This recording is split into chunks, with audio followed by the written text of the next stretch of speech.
नमस्कार मित्रों, बालाजी एजुकेशनल के इस प्लेटफॉर्म पे आप सभी का स्वागत है। मैं अतुल मिश्रा। जैसा कि आप सबको पता है कि हम लोगों की जो 120 क्वेश्चन की सीरीज़ चल रही है यूपी ट्रिपल एस सी पेट के लिए पर डे, ठीक है। तो ये सीरीज़ मैं लेकर के आया हूँ आप सबके लिए। तो चलिए स्टार्ट करते हैं।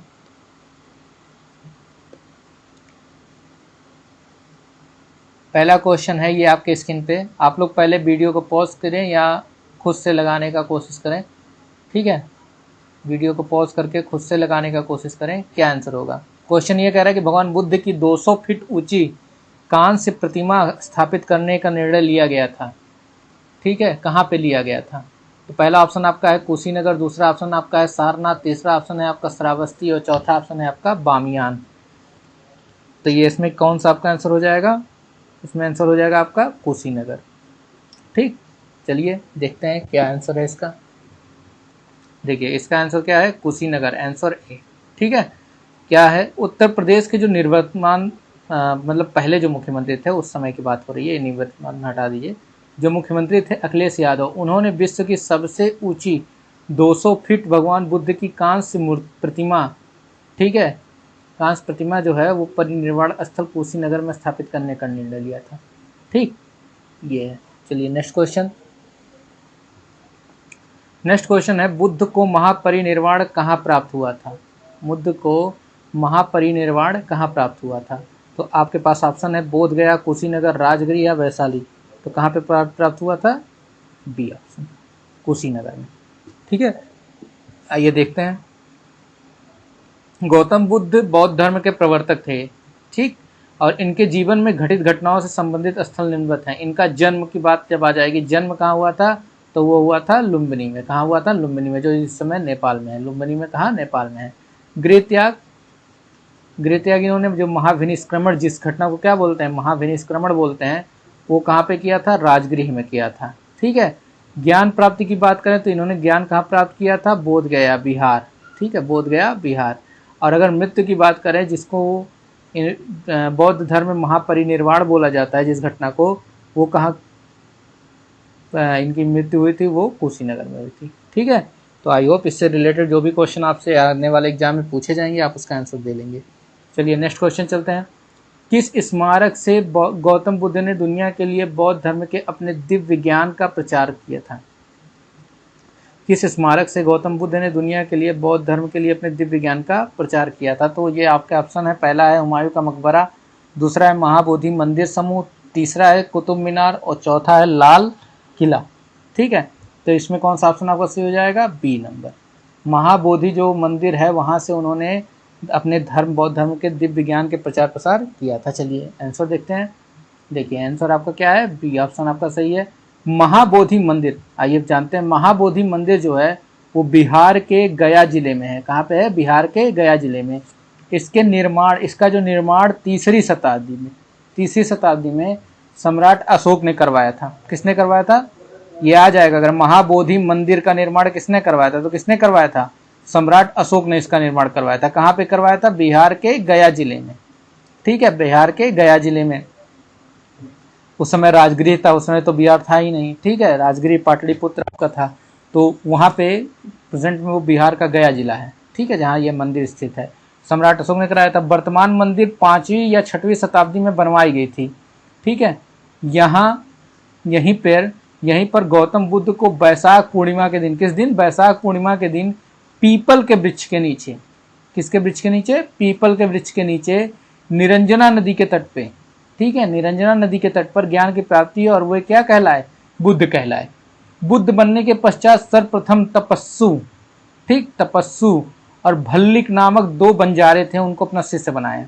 तो अगर कभी आपसे पूछ लिया आने वाले एग्जामों में कि बुद्ध ने सबसे पहले अपना शिष्य किसे बनाया, बुद्ध के सबसे पहले शिष्य कौन थे, तो कौन थे? तपस्सु थे, और कौन थे? भल्लिक थे, ठीक है। महाबोधि मंदिर समूह को वर्ष 2002 में यूनेस्को के विश्व विरासत स्थल में क्या किया गया? सूची में शामिल किया गया, ठीक। ये भी क्वेश्चन है आपका स्टैटिक का कि महाबोधि जो मंदिर है, ठीक है, उसको 2002 में यूनेस्को के विश्व विरासत सूची में क्या किया गया? शामिल किया गया। चलिए नेक्स्ट क्वेश्चन पे चलते हैं। बोध गया, बोध गया एक महत्वपूर्ण बौद्ध तीर्थ केंद्र है। बोध गया जो है एक महत्वपूर्ण बौद्ध तीर्थ केंद्र है। किसका? क्यों क्यों है, मतलब ये पूछ रहा है कि क्यों है ये तीर्थ केंद्र। क्योंकि गौतम बुद्ध यहाँ पैदा हुए थे, तो ये तो गलत हो जाएगा। गौतम बुद्ध यहाँ पैदा नहीं हुए थे। कहाँ हुए थे? अभी आपने पढ़ा है, कहाँ पे हुए थे? लुम्बिनी में। कहाँ हुए थे? लुम्बिनी में। लुम्बिनी कहाँ है इस समय प्रेजेंट में? नेपाल में। क्योंकि गौतम बुद्ध ने यहाँ ज्ञान प्राप्त किया, ठीक, बोध गया का। तो ये सही है आपका। गौतम बुद्ध ने यहाँ क्या किया था? ज्ञान प्राप्त किया था, ठीक है, क्योंकि गौतम बुद्ध ने यहाँ ज्ञान प्राप्त किया था। अच्छा, ये भी देखिए दो ऑप्शन है, एक तो एक है कि अभी इसको नहीं मार सकते क्योंकि गौतम बुद्ध ने यहाँ ज्ञान प्राप्त किया था। दूसरा क्या है, तो भी पढ़ लीजिए पूरा ऑप्शन। क्योंकि गौतम बुद्ध ने ज्ञान प्राप्त करने के बाद यहाँ अपना पहला उपदेश दिया था। आपको पता है उन्होंने अपना पहला उपदेश कहाँ पे दिया था? गौतम बुद्ध ने, ठीक है। अभी आगे आपको पता चलेगा कि उन्होंने अपना उपदेश कहाँ दिया था, ठीक। क्योंकि गौतम बुद्ध ने यहाँ निर्वाण प्राप्त किया, तो निर्वाण तो यहाँ नहीं मिला था, निर्वाण उनको नहीं मिला था। तो कौन सा ऑप्शन सही हो जाएगा आपका? बी ऑप्शन सही हो जाएगा। गौतम बुद्ध को यहाँ क्या प्राप्त हुआ था? ज्ञान प्राप्त हुआ था बोध गया में, ठीक है। और उन्होंने क्या नाम है, गौतम बुद्ध ने अपना प्रथम ज्ञान सारनाथ में दिया था, शायद सारनाथ में दिया था, ठीक है। चलिए देखते हैं, हाँ यहाँ पे पढ़ते हैं। बौद्ध धर्म के संस्थापक गौतम बुद्ध थे। बौद्ध धर्म के संस्थापक कौन थे? गौतम बुद्ध थे। गौतम बुद्ध का जन्म 563 ईसा पूर्व में हुआ था, ठीक है। कब हुआ था? 563 ईसा पूर्व में हुआ था, 5वीं शताब्दी में। कपिल वस्तु के लुम्बिनी नामक स्थान पे हुआ था। 35 वर्ष की अवस्था में बैसाख पूर्णिमा की रात निरंजना नदी के तट पे, जो फल्गु जिसको कहते हैं, नदी के किनारे गौतम बुद्ध को पीपल के वृक्ष के नीचे क्या प्राप्त हुआ? ज्ञान प्राप्त हुआ। यह स्थान प्रेजेंट में क्या कहलाता है? बोध गया कहलाता है, जो कि बिहार में है। गौतम बुद्ध ने अपना सर्वप्रथम उपदेश देखिए कहाँ दिया था? सारनाथ में दिया था। सारनाथ में दिया था, जहाँ एक जगह है ऋषिपत्तनम, वहाँ पे इन्होंने अपना प्रथम उपदेश दिया था, ठीक है। जिसे बौद्ध ग्रंथों में धर्म चक्र परिवर्तन, और इस घटना को क्या बोलते हैं? धर्म चक्र परिवर्तन। ये जो घटना है ये बहुत इंपॉर्टेंट है, ठीक। ये कहा गया है बुद्ध ने अपने उपदेश जनसाधारण की भाषा पाली में दी थी। बुद्ध ने अपनी किस भाषा में जो उपदेश दिए थे? वो पाली भाषा में दिए थे, जो कि जनसाधारण की आम भाषा है, ठीक है। महात्मा गौतम बुद्ध की मृत्यु जो हुई थी वो 80 वर्ष की अवस्था में हुई थी। किस वर्ष की अवस्था में हुई थी? 80 वर्ष की आयु में हुई थी। और 483 ईसा पूर्व, 483 ईसा पूर्व कुशीनगर में हुई, जिसमें बौद्ध धर्म में महापरिनिर्वाण कहते हैं, ठीक है। कुशीनगर में एक स्थान है पावापुरी, वहाँ पे उनकी मृत्यु हुई थी, ठीक। चलिए नेक्स्ट क्वेश्चन आपका यह है कि बौद्धों के लिए उत्तर प्रदेश में स्थित सारनाथ क्यों महत्वपूर्ण है? अभी आपने पढ़ा क्यों महत्वपूर्ण है, मैंने आपको बताया। पहला ऑप्शन है आपके पास, भगवान बुद्ध ने सारनाथ में ज्ञान प्राप्त किया था। दूसरा ऑप्शन है भगवान बुद्ध का जन्म सारनाथ में हुआ था। और तीसरा ऑप्शन है भगवान बुद्ध का सारनाथ में महापरिनिर्वाण देहांत हुआ था। और चौथा ऑप्शन है ज्ञान प्राप्त करने के बाद भगवान बुद्ध ने सारनाथ में अपना पहला उपदेश दिया था। तो आपको कौन सा ऑप्शन सही लग रहा है? चौथा आपका सही है। बाकी अगर आप यहाँ देखेंगे, भगवान बुद्ध ने सारनाथ में ज्ञान प्राप्त किया था, ठीक है। तो सारनाथ में नहीं, उन्होंने ज्ञान कहाँ पे प्राप्त किया था? कहाँ प्राप्त किया था? बोध गया में। कहाँ पे? बोध गया में, ठीक है। भगवान बुद्ध का जन्म सारनाथ में हुआ था, सारनाथ में नहीं, कहाँ हुआ था? लुम्बिनी में। अभी आपने पढ़ा कहाँ हुआ था? लुम्बिनी में। भगवान बुद्ध का सारनाथ में महापरिनिर्वाण देहांत हुआ था, तो सारनाथ में नहीं हुआ था। कहाँ पे हुआ था उनका देहांत? कुशीनगर में। कहाँ पे हुआ था? कुशीनगर में। आई होप आप लोग को समझ में आ गया होगा, ये रटा गया होगा, ठीक है। चलते हैं नेक्स्ट क्वेश्चन पे। देखिए ये है आपका आंसर, ठीक। गौतम बुद्ध ने ज्ञान प्राप्ति के बाद उत्तर प्रदेश के सारनाथ, जो कि ऋषिपत्तनम, अगर कभी ये नाम आ जाए तो ये नहीं कि आप कंफ्यूज हो जाएं, ठीक है। सारनाथ ऋषिपत्तनम में 5 सन्यासी ब्राह्मणों को, सबसे पहले उन्होंने जो सारनाथ में जब उन्होंने अपना उपदेश दिया था, तो किसको दिया था? 5 सन्यासी ब्राह्मणों को दिया था अपना उपदेश।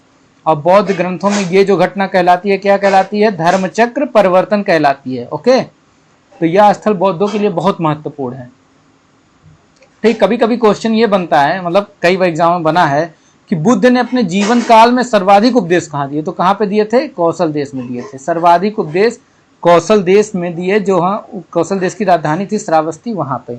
चलिए नेक्स्ट क्वेश्चन पे चलते हैं। नेक्स्ट क्वेश्चन है, मनुष्य के जीवन का सर्वोत्तम ध्येय कैवल्य मनुष्य के जीवन का, मनुष्य के जीवन का, ठीक है, सर्वोत्तम जो ध्येय है कैवल्य, क्या है, कैवल्य, जिसका अर्थ है, कैवल्य का अर्थ क्या होता है आपको बताना है। दूसरों को शिक्षा देना, दूसरों का अनुसरण करना, इच्छाओं पर विजय प्राप्त करना, दूसरे की सेवा करना। तो देखिए ये जो कैवल्य होता है, ये जो कैवल्य होता है इसका मतलब होता है इच्छाओं पर अपना क्या करना, विजय प्राप्त कर लेना। ठीक है, तो आपका आंसर क्या हो जाएगा, सी। ये आपका था 6वां क्वेश्चन। चलते हैं 7वां क्वेश्चन पे। देखिए ये होता है, कैवल्य का अर्थ क्या होता है, इच्छाओं पर विजय प्राप्त करना। कैवल्य अर्थात ब्रह्म विद्या वह ज्ञान है जो संशय रहित, अस्थाई हो और कैवल्य यानी ज्ञान प्राप्त करने के पश्चात महावीर क्या कहलाए थे, कैवलिन कहलाए थे। यानी ये किस धर्म से संबंधित है, जैन धर्म से संबंधित है। ये जो घटना है, ठीक है, ये जो वर्ड है, ठीक है, ये किससे संबंधित है, जैन धर्म से। ठीक, चलते हैं नेक्स्ट क्वेश्चन पे। अगला सवाल है 24वें जैन तीर्थंकर या अंतिम तीर्थंकर कौन थे। तो 24वें कौन थे, महावीर स्वामी थे। ठीक है, चलिए आगे डिस्कस करते हैं इसके बारे में। महावीर स्वामी जैन धर्म के 24वें तीर्थंकर थे। कौन से थे, 24वें तीर्थंकर थे तथा अंतिम तीर्थंकर थे, और अंतिम तीर्थंकर भी थे। महावीर स्वामी से पहले कितने तीर्थंकर हुए, 23 तीर्थंकर जैन धर्म में हुए। पहला तीर्थंकर कौन था, प्रथम का नाम आएगा तो कौन था, ऋषभदेव।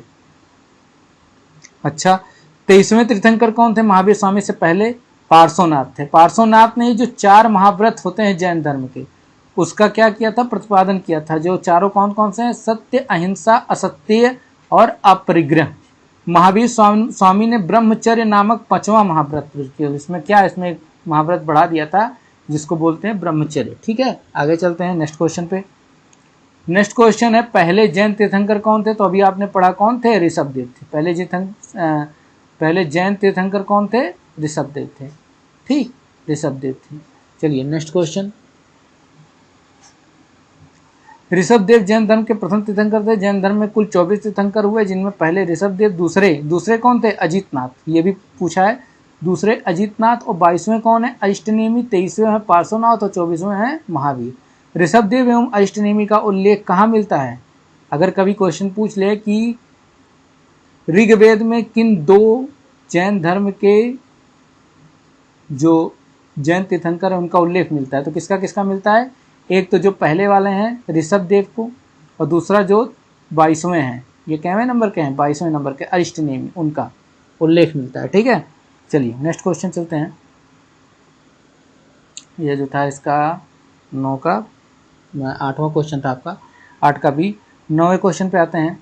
जैन धर्म में 3 रत्न, जैन धर्म में क्या है, त्रिरत्न दिए जाते हैं और उन्हें निर्वाण का मार्ग कहा जाता है, वे क्या हैं। ठीक, तो अभी आपने बड़ा सही भाषण, सही ज्ञान और सही आचरण, यानी सम्यक भाषण, सम्यक ज्ञान, सम्यक आचरण जो आप पढ़ते हैं। सही विश्वास, सही ज्ञान या सही व्यवहार।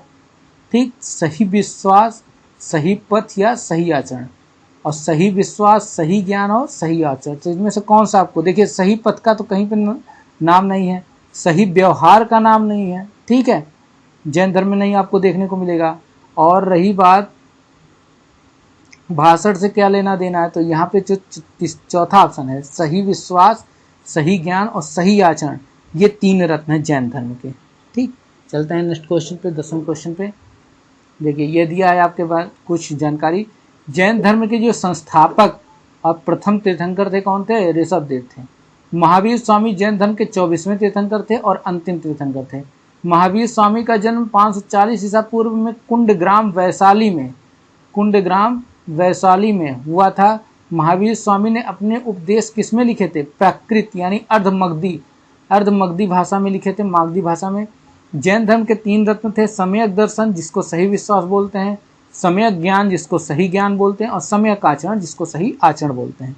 आई होप आप सबको समझ में आ रहा होगा। चलिए नेक्स्ट क्वेश्चन पे चलते हैं। नेक्स्ट क्वेश्चन है, मौर्यकालीन भारत के विवरण वाली इंडिका के लेखक कौन है। तो इंडिका किसने लिखी है, इंडिका के लेखक कौन है, मेगास्थनीज। कौन है, मेगास्थनीज। ठीक है, बहुत इजी क्वेश्चन है, आप रटाया। ठीक है, मौर्यकालीन भारत के लिए विवरण वाली इंडिका के लेखक मेगास्थनीज है। कुछ और लेखकों को देख, देखिए मेगास्थनीज को कभी कभी पूछता है किसके काल में आया था, तो किसके काल में आया था, चंद्रगुप्त मौर्य के, ठीक है, और इसकी रचना का नाम इंडिका है। कभी कभी फायान के बारे में पूछ लेता है और ह्वेनसांग, ये तीन बहुत इंपॉर्टेंट क्या थे, जो ट्रेवलर थे, भारत के यात्री थे, ठीक है, वो आए थे यात्रा करने भारत में ये लोग, ठीक, ये बहुत इंपॉर्टेंट है। फायान जो आया था वो 399 से 414 ईस्वी तक रहा, चंद्रगुप्त विक्रमादित्य के समय आया था, और इसकी रचना का नाम है फोकुकी, ठीक।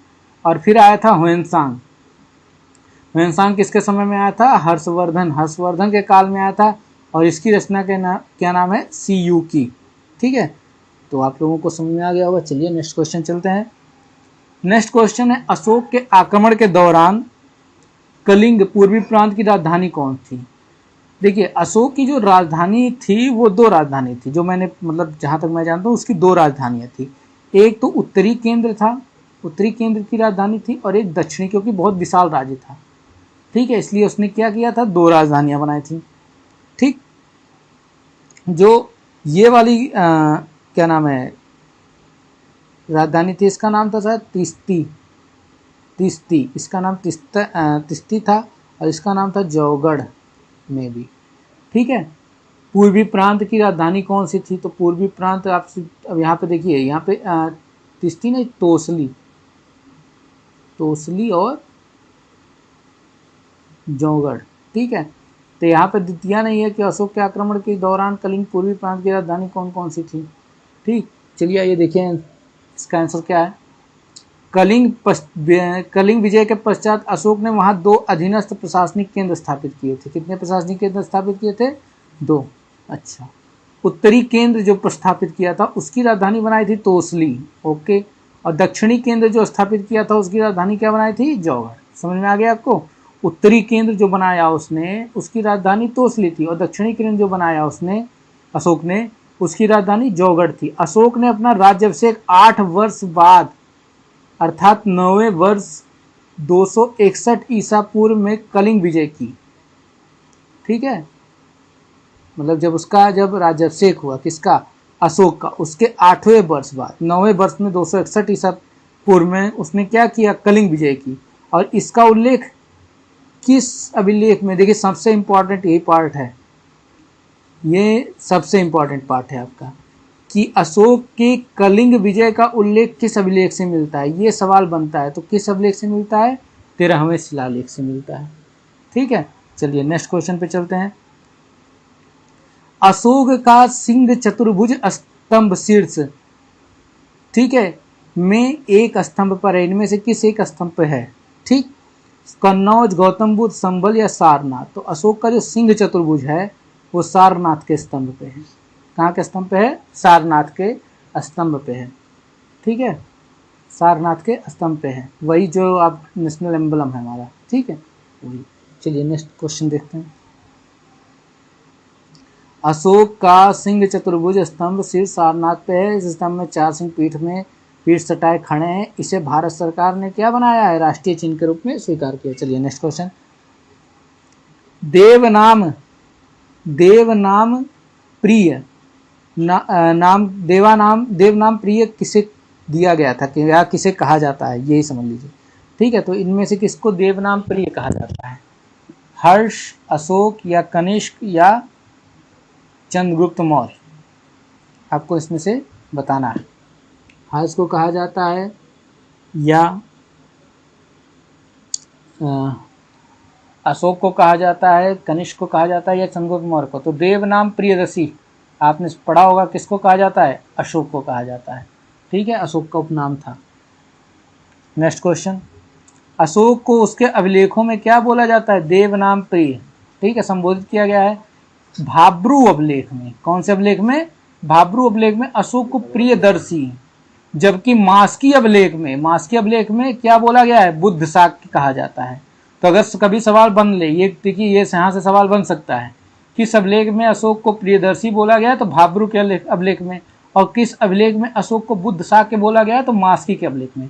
अशोक के नाम का उल्लेख 4 अभिलेखों में मिलता है। ये अभिलेख है मास्की, गुर्जरा, नेतुर और उडेगोलम, ठीक है। मास्की का अभिलेख, गुर्जरा का अभिलेख, नेतुर का अभिलेख और उडे गोलम, ये 4 अभिलेख ऐसे हैं जिसमें अशोक का नाम मिलता है, उसके नाम का उल्लेख मिलता है। एक बहुत जाना माना अभिलेख है जूनागढ़ का अभिलेख, जूनागढ़ का अभिलेख एक बहुत जाना माना अभिलेख है। ठीक है, तो ये रुद्रदामन में भी अशोक का नाम है, जिसे रुद्रदामन ने बनवाया था। इस अभिलेख को किसने लिखवाया था? तो रुद्रदामन ने, इसमें भी अशोक का नाम है। ठीक है, चलिए नेक्स्ट क्वेश्चन चलते हैं। अशोक के कौन से शिलालेख में ब्राह्मी लिपि का प्रयोग नहीं किया गया है? अशोक के कौन से शिलालेख में ब्राह्मी लिपि का प्रयोग नहीं किया गया है? सारनाथ, सहबाजगढ़ी, धौली, या इनमें से कोई नहीं। तो किस में नहीं किया गया है? सहबाजगढ़ी में। सहबाजगढ़ी में ब्राह्मी लिपि का प्रयोग नहीं किया गया है। ओके, चलिए देख लेते हैं आंसर इसका। इसका आंसर क्या है? बी, सहबाजगढ़ी।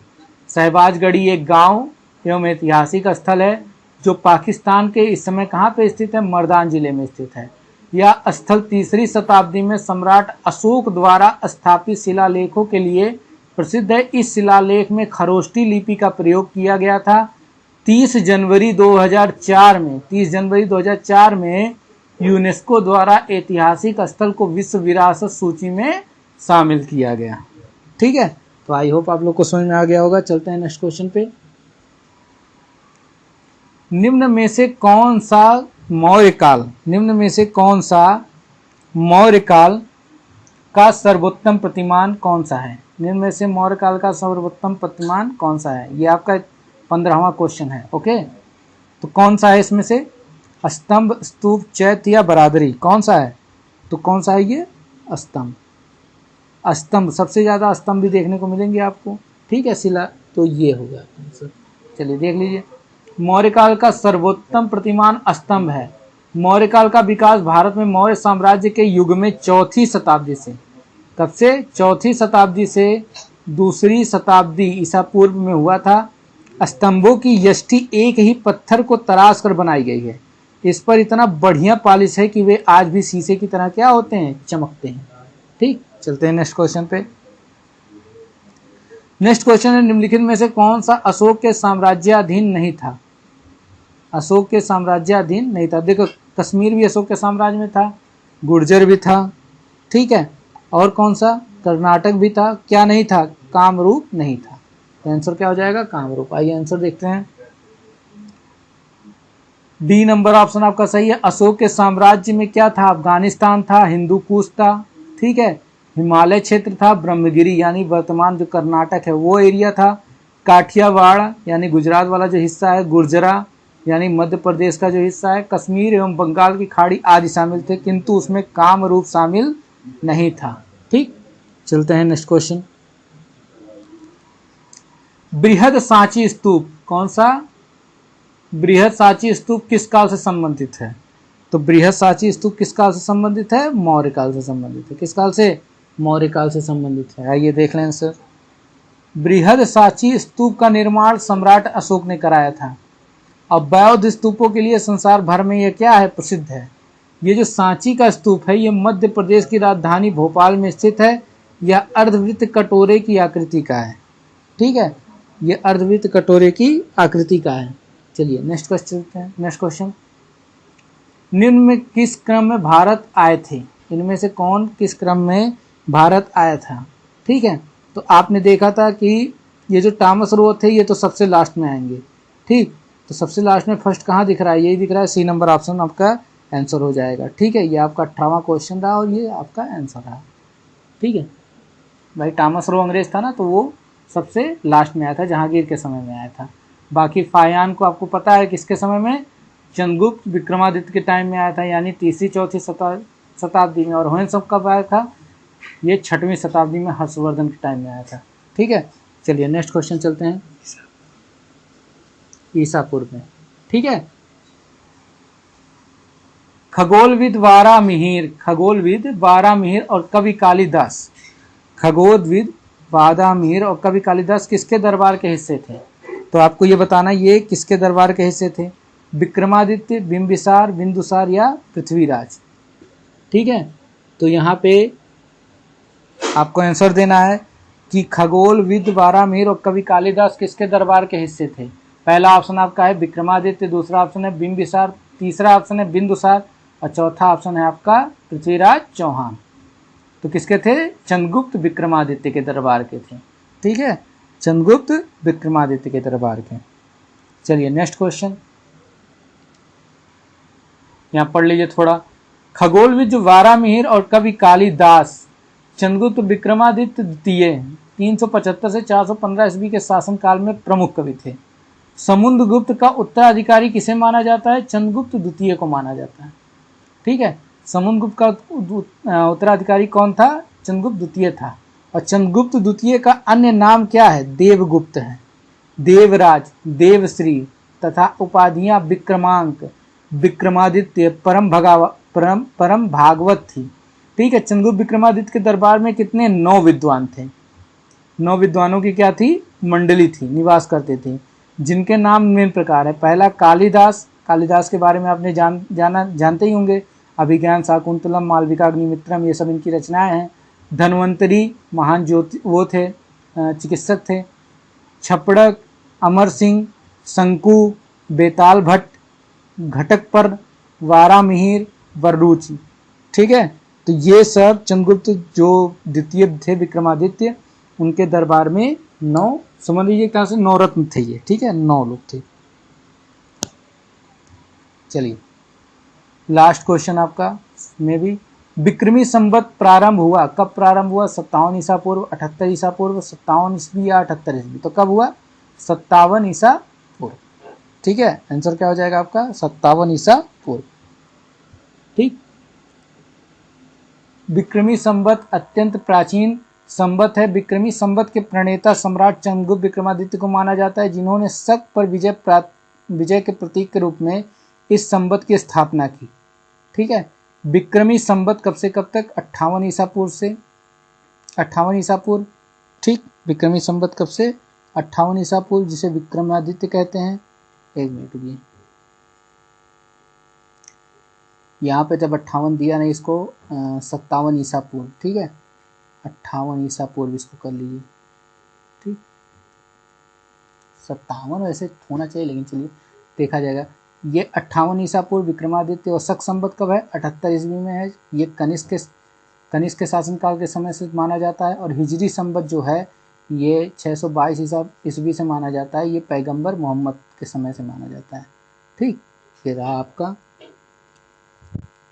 तो आपके हिस्ट्री के 20 क्वेश्चन कंप्लीट हो चुके हैं। ठीक है, अब ये क्वेश्चन जो यहाँ से आपका स्टार्ट हो रहा है, ये हो रहा है ज्योग्राफी का। किसका? ज्योग्राफी का। ठीक है, ये आपका ज्योग्राफी के क्वेश्चन है। चलिए, जहाँ ऋतु के अनुसार पेड़ों से पत्तियां झड़ जाती हैं, उन्हें क्या कहते हैं? ठीक है, उन्हें कौन सा वन कहते हैं? तो जब आपको पता है कि पत्तियां अगर झड़ जाए पेड़ों से, तो क्या उसको सदाबहार वन कहेंगे? कभी नहीं। ठीक है, शंकुधारी वन कहेंगे? कभी नहीं। उसको कैसे वन कहते हैं? पर्णपाती वन कहते हैं। कैसे वन कहते हैं? पर्णपाती वन कहते हैं। देखिए, उष्णकटिबंधीय पतझड़ वन, ठीक है, या पर्णपाती वन इसे ही कहते हैं। इन वनों को मानसूनी वन, इन वनों को क्या कहते हैं? मानसूनी वन कहते हैं। ये कम घने होते हैं और एक वर्ष के एक निश्चित समय में अपनी पत्तियां क्या करते हैं? गिरा देते हैं। इन वनों में पाए जाने वाले महत्वपूर्ण पेड़ साल का वृक्ष, सागौन का वृक्ष, पीपल का वृक्ष, नीम का वृक्ष, शीशम, ये सब हैं। ये वन प्रायद्वीप में अधिक वर्षा वाले भागों और उत्तर प्रदेश व बिहार के मैदानी भागों में पाए जाते हैं। तो उत्तर प्रदेश और बिहार के मैदानी भागों में कैसे वन पाए जाते हैं? उष्णकटिबंधीय पतझड़ वन या पर्णपाती वन। ठीक है, चलते हैं नेक्स्ट क्वेश्चन पे।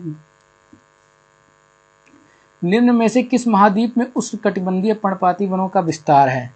अफ्रीका, एशिया, ऑस्ट्रेलिया या दक्षिण अमेरिका? ठीक है, तो यहाँ पे आपका आंसर क्या हो जाएगा? एशिया। एशिया में जो उष्णकटिबंधीय पर्णपाती वन है वो ज़्यादा पाए जाते हैं। अभी आपने भाई उत्तर प्रदेश कहाँ पे है? एशिया में ही है। ठीक है, तो आप एक तरह से ये भी लगा सकते हैं अगर वो पढ़ें। ठीक, तो ये एशिया में आपके उष्णकटिबंधीय पर्णपाती वन, क्योंकि मानसूनी वन यहाँ पे क्या इसका नाम था, इसको क्या कहते हैं? मानसूनी वन भी कहते हैं। क्या कहते हैं? मानसूनी वन भी कहते हैं। ठीक, तो इसका आंसर हो जाएगा एशिया। ये देखते हैं इसका। इसका आंसर क्या है? एशिया, बी है। एशिया महाद्वीप में उष्णकटिबंधीय पर्णपाती वनों का सर्वाधिक विस्तार पाया जाता है।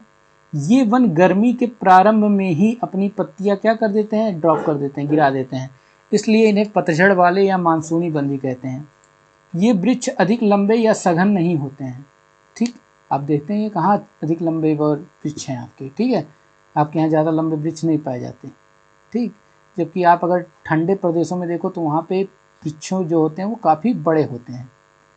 ठीक, तो ये देखिए इनमें साल, सागौन, शीशम, चंदन, आंवला, महुआ, ये सब के वृक्ष जो हैं ये सारे आपके उष्णकटिबंधीय पर्णपाती वन है। इनकी लकड़ी क्या होती है? बहुत ही मजबूत और टिकाऊ होती है। ठीक है, नेक्स्ट क्वेश्चन चलते हैं। नेक्स्ट क्वेश्चन है विश्व में सबसे बड़े व घन वन। तो आपको पता है विश्व में सबसे बड़े घन वन कहाँ पे हैं? ठीक, तो घने भी जब वर्ड लग जाए तो समझ लीजिए दिमाग में आना चाहिए क्या? अमेजन। क्या आना चाहिए? अमेजन। ठीक है, अमेजन, इसको अमेजन जो है इसको ये आना चाहिए आपके दिमाग में। ठीक, तो आपके आंसर यहाँ पे अब अमेजन वन कहाँ पे है? ये आपका ब्राज़ील में। कहाँ पे है? ब्राज़ील में। ओके, चलिए नेक्स्ट क्वेश्चन। ओके गाइज, तो आइए इसका थोड़ा देखते हैं क्या इसका आंसर है।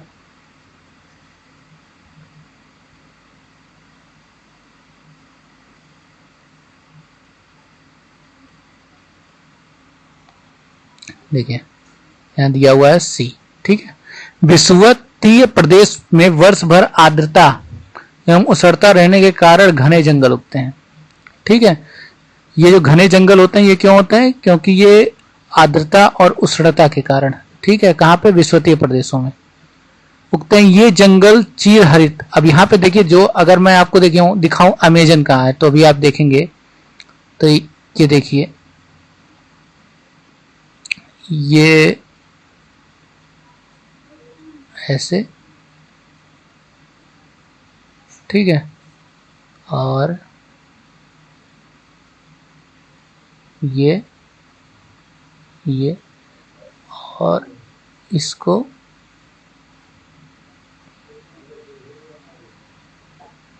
ऐसे। ठीक, तो कुछ ऐसे ही जो है आकृति है अमेजॉन किसकी? दक्षिण अमेरिका की। दक्षिण अमेरिका की। तो आप देखेंगे कि यहाँ पे ये जो एरिया है, थोड़ा सा और नीचे आइए, ये ठीक, यहाँ से ऐसे ही इक्वेटर होकर के आपका गया हुआ है। ठीक, यहाँ पे आपका ब्राजील है। ठीक है, यहाँ ब्राजील है आपका, और ये पूरा जो एरिया है ये आपका अमेजॉन, यहाँ पे ये पूरा अमेजॉन के जंगल है। तो ये देखिए विषुवत रेखा के पास है कि नहीं? तो ये विषुवतीय प्रदेश है। क्या है? विषुवतीय प्रदेश। तो कह रहा है विषुवतीय प्रदेशों के पास आर्द्रता एवं उष्णता। अब यहाँ पे अच्छा आप सबको बताना है कि यहाँ पे कौन सी कंट्री है। ये जो इक्वेटर, ये जो विषुवत रेखा गुजर रही है, ये दक्षिण अमेरिका में यहाँ पे कौन सी कंट्री है जो एकदम इक्वेटर पे ही है। और इक्वेटर, इसका चूंकि इंग्लिश में क्या बोलते हैं, हम इसको इक्वेटर बोलते हैं, इसी के इस वर्ड से ही उसका नाम है। अब तो यार बता दो, चलो यही बता देता हूं मैं, इक्वाडोर। क्या नाम है? इक्वाडोर। ठीक है, इक्वाडोर। तो आप यहाँ पे जब जाओगे तो देखोगे यहाँ पे क्या है, ये जो विषुवत रेखा गई है इसी के जस्ट यहाँ नीचे ये पूरे अमेजॉन के जंगल हैं। ठीक है, ये अमेजॉन के क्या है? जंगल है, और ये ब्राजील है। ठीक है, यहाँ पे ब्राजील है, आपको रियो डी जेनेरियो मिल जाएगा, ब्राजील है। ठीक, उसके बाद अब आते हैं यहाँ पे, ये जंगल चीर हरित अर्थात सदा हरे भरे रहते हैं। वृक्षों तथा पत्तियों की सघनता का अनुमान इसी से लगाया जाता है कि सूर्य की किरणें धरती तक पहुंच ही नहीं पाती है और वहां सदा अंधकार छाया रहता है, इतने घने होते हैं वो। ठीक है, ये जंगल सदाबहार और सेलवास। अब यहाँ देखिए, यहाँ जब आप कभी ऑक्सफोर्ड की जब कभी निकालिएगा ऑक्सफोर्ड की डिक्शनरी, तो यहाँ पे लिखा हुआ ही आएगा, पूरा बड़े से लिखा हुआ आएगा सेलवास। ये घास के मैदान होते हैं सेलवास। ठीक है, टोटल घने घने बड़े बड़े घास के मैदान, ठीक है, यहाँ पे होते हैं सेलवास के। ये जंगल सदाबहार या सेलवास कहलाते हैं।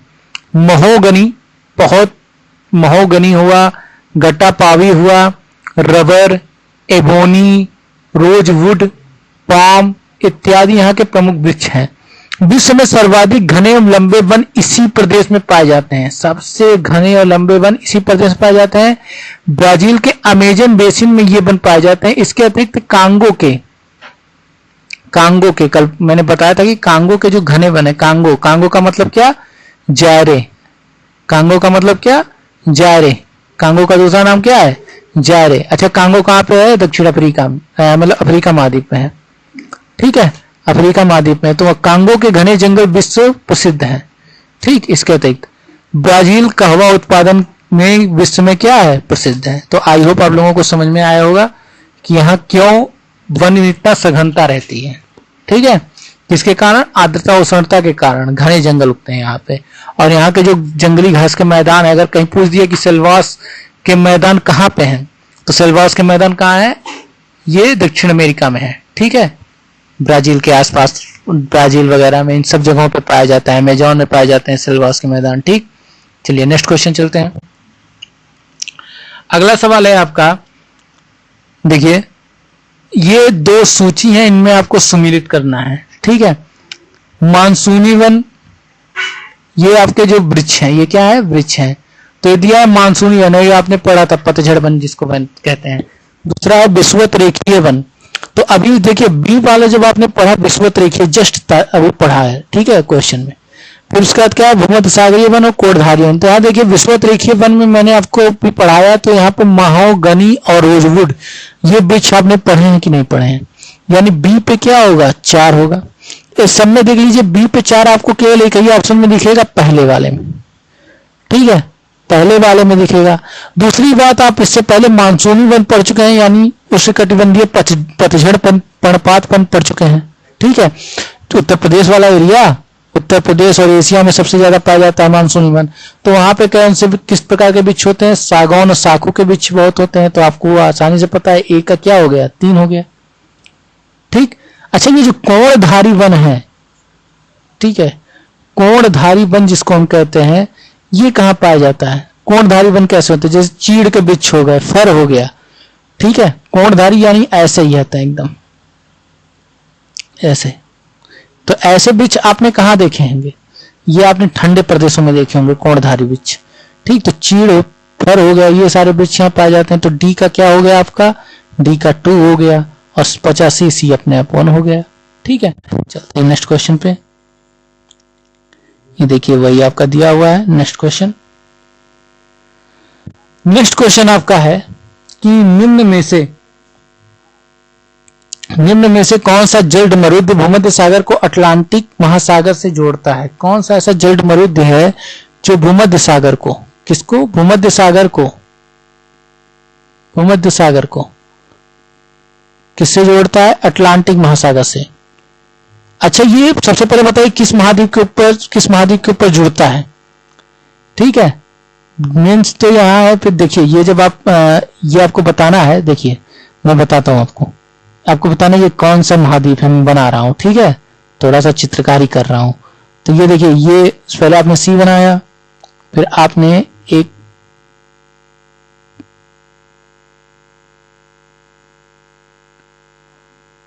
ठीक है पतली डंडी बनाया, ये आपने एक हॉकी स्टिक बनाया, यहां पे ऐसे निकाल दिया।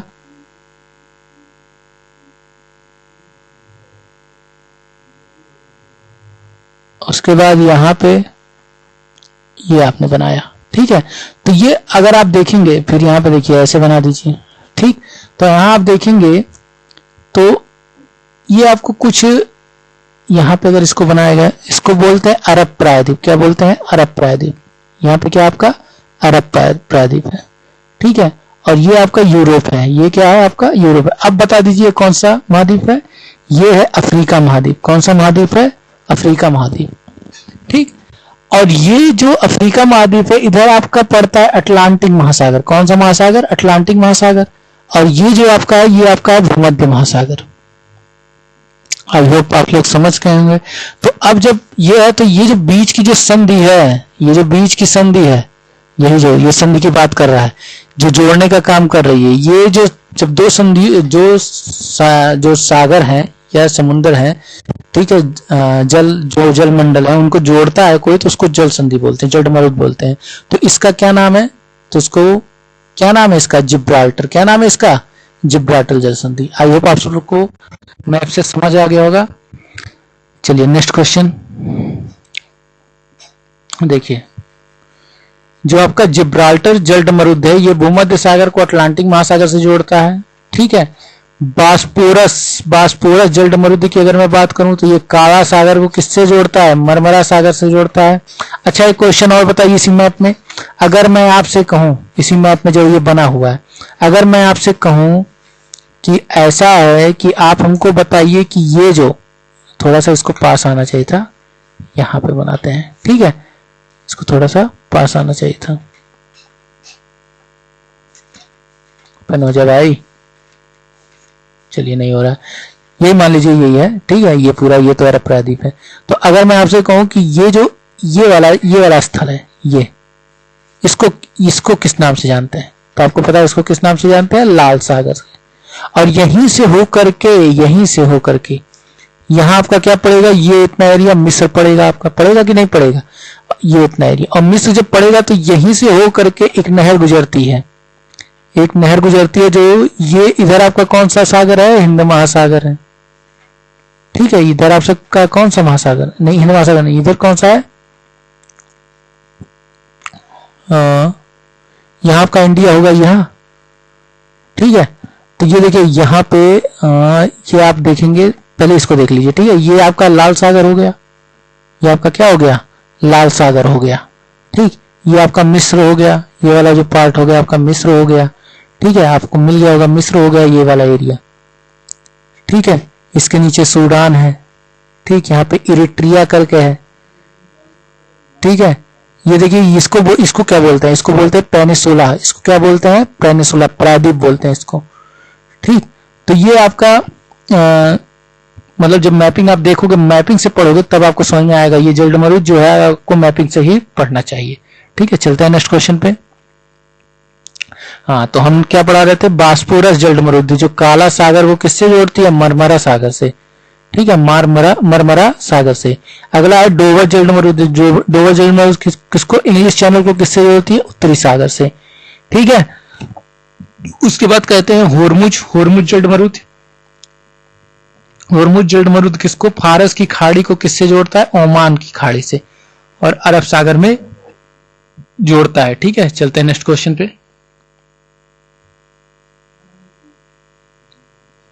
आई होप आप लोग को समझ में आ गया होगा। 25 नंबर क्वेश्चन था ये आपका। अगला क्वेश्चन है, यूरोप में कुल कितने देश हैं?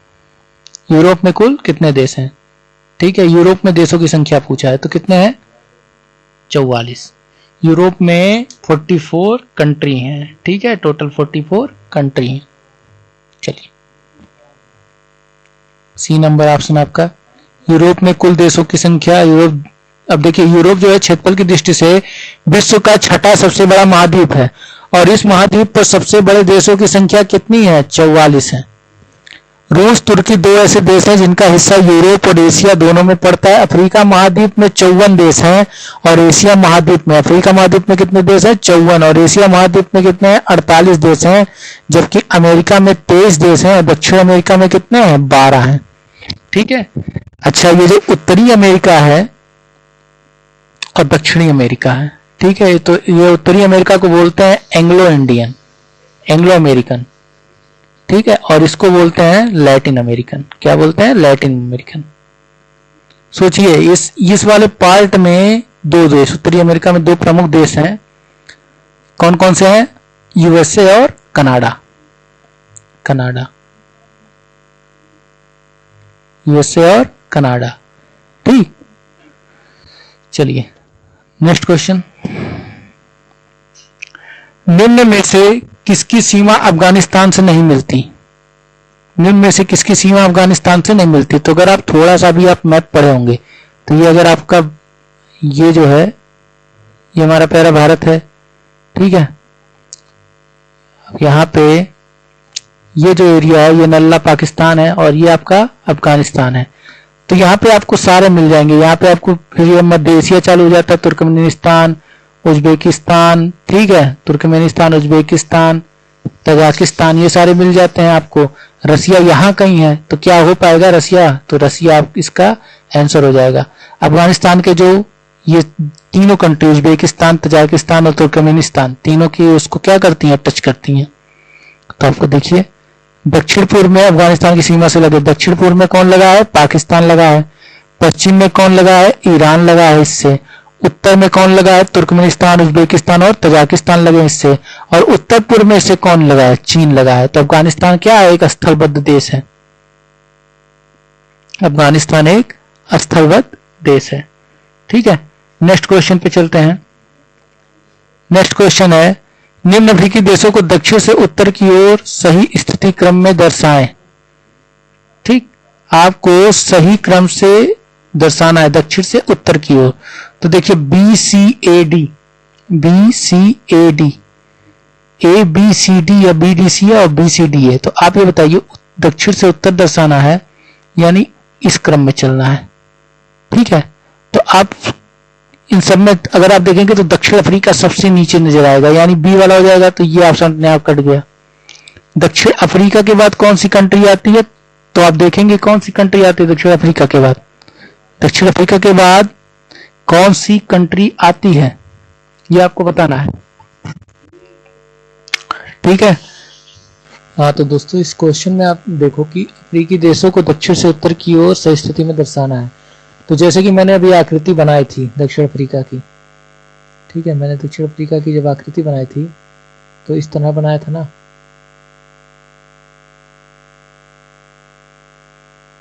ठीक, इस तरह बनाया था।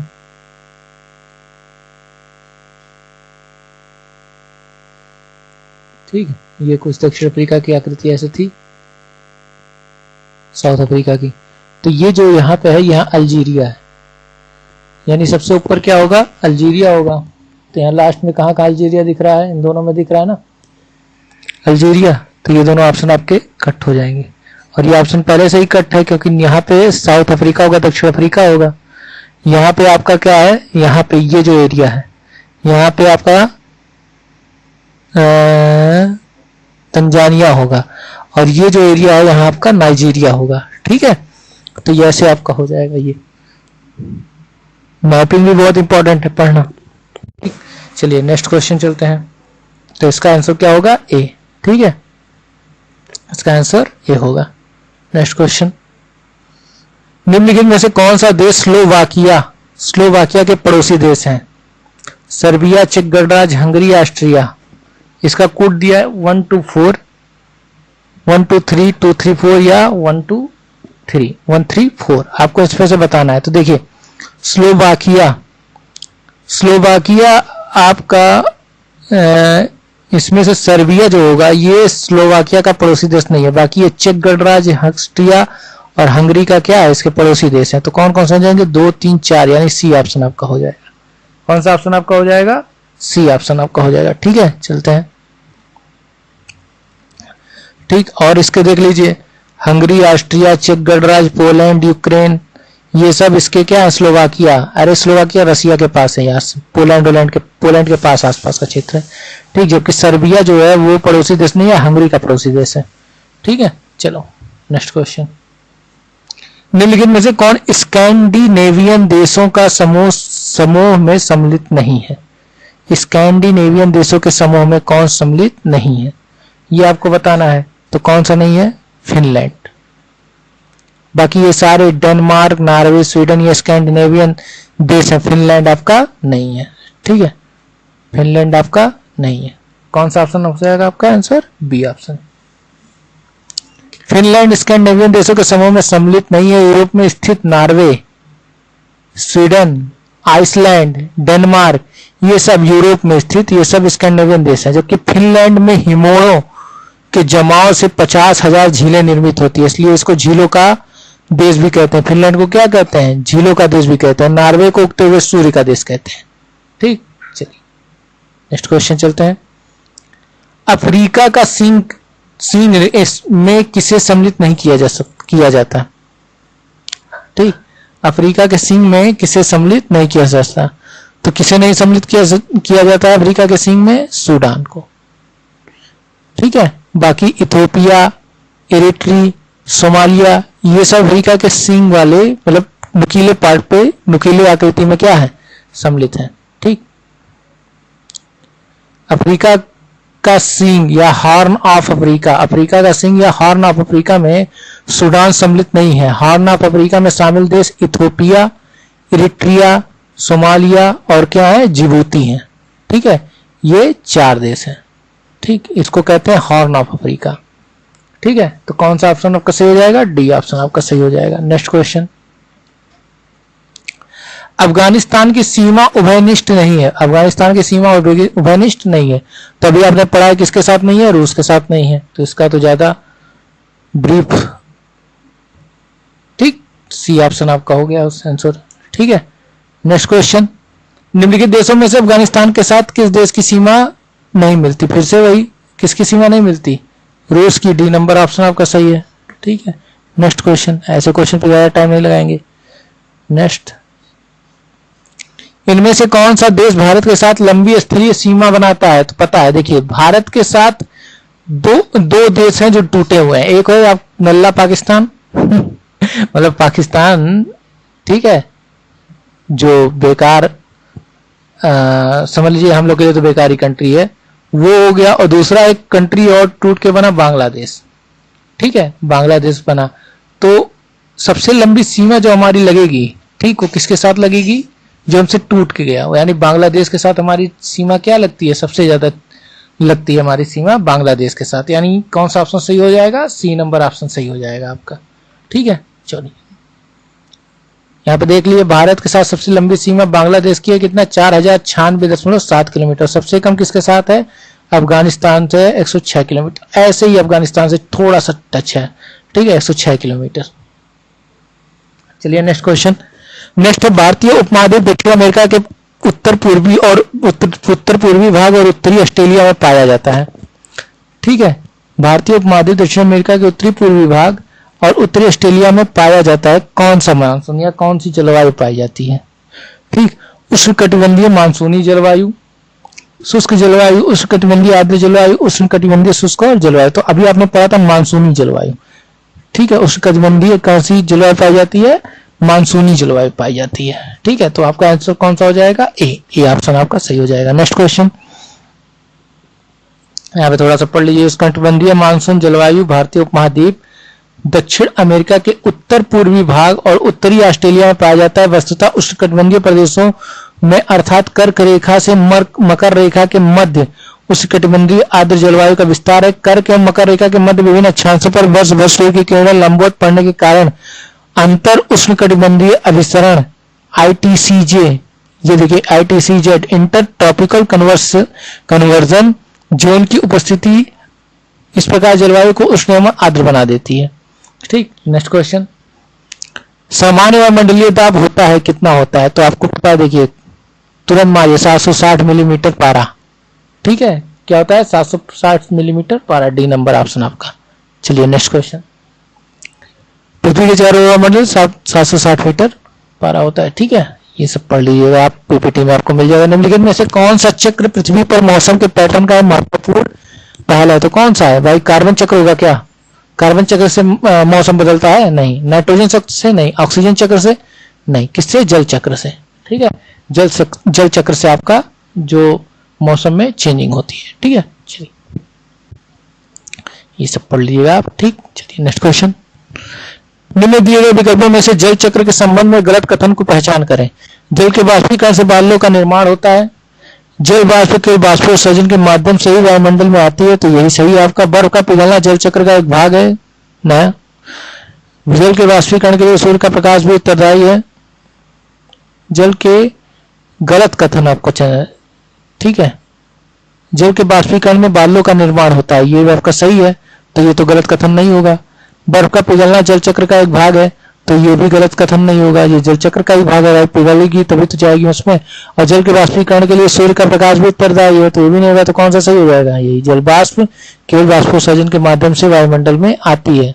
तो केवल बाष्पोत्सर्जन के माध्यम से ही क्या वो वायुमंडल में आती है। आइए जानते हैं, देखते हैं आंसर सही है कि गलत। देखिए बी नंबर ऑप्शन आपका सही है। पृथ्वी पर जल सीमित मात्रा में, पृथ्वी पर जल की विभिन्न प्रक्रियाएं जैसे बाष्पीकरण, संघनन भी होता है ना, संघनन और बादल का निर्माण एवं बरसता हुआ जल का धारातली प्रवाह से होकर लगातार गुजरता है और ऐसा चक्र लगातार चलता रहता है, जिसे हम साधारण भाषा में क्या बोलते हैं, जल चक्र बोलते हैं। जल के बाष्पीकरण से बादलों का निर्माण होता है। जल के बाष्पीकरण के लिए सूर्य का प्रकाश आवश्यक और उत्तरदायी होता है तथा बर्फ का पिघलना जल चक्र का ही एक भाग है। ठीक है, चलिए नेक्स्ट क्वेश्चन चलते हैं। नेक्स्ट क्वेश्चन है सर्वाधिक वार्षिक वर्षा, सर्वाधिक वार्षिक वर्षा, एक मिनट, ये जो था जल चक्र,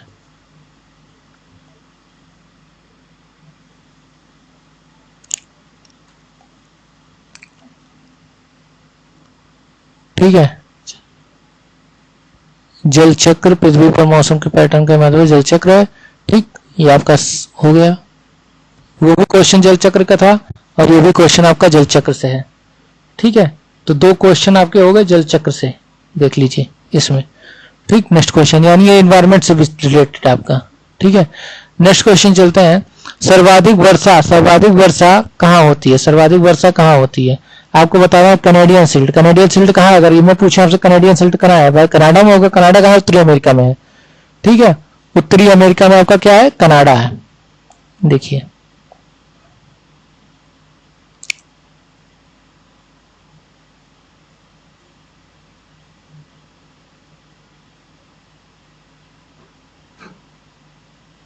ये कुछ कनाडा की आकृति दिख रही है। ठीक है, तो कनाडा में ये देखिए, ये जो इतना पार्ट है ये कनाडा है और कैनेडियन शील्ड यही है।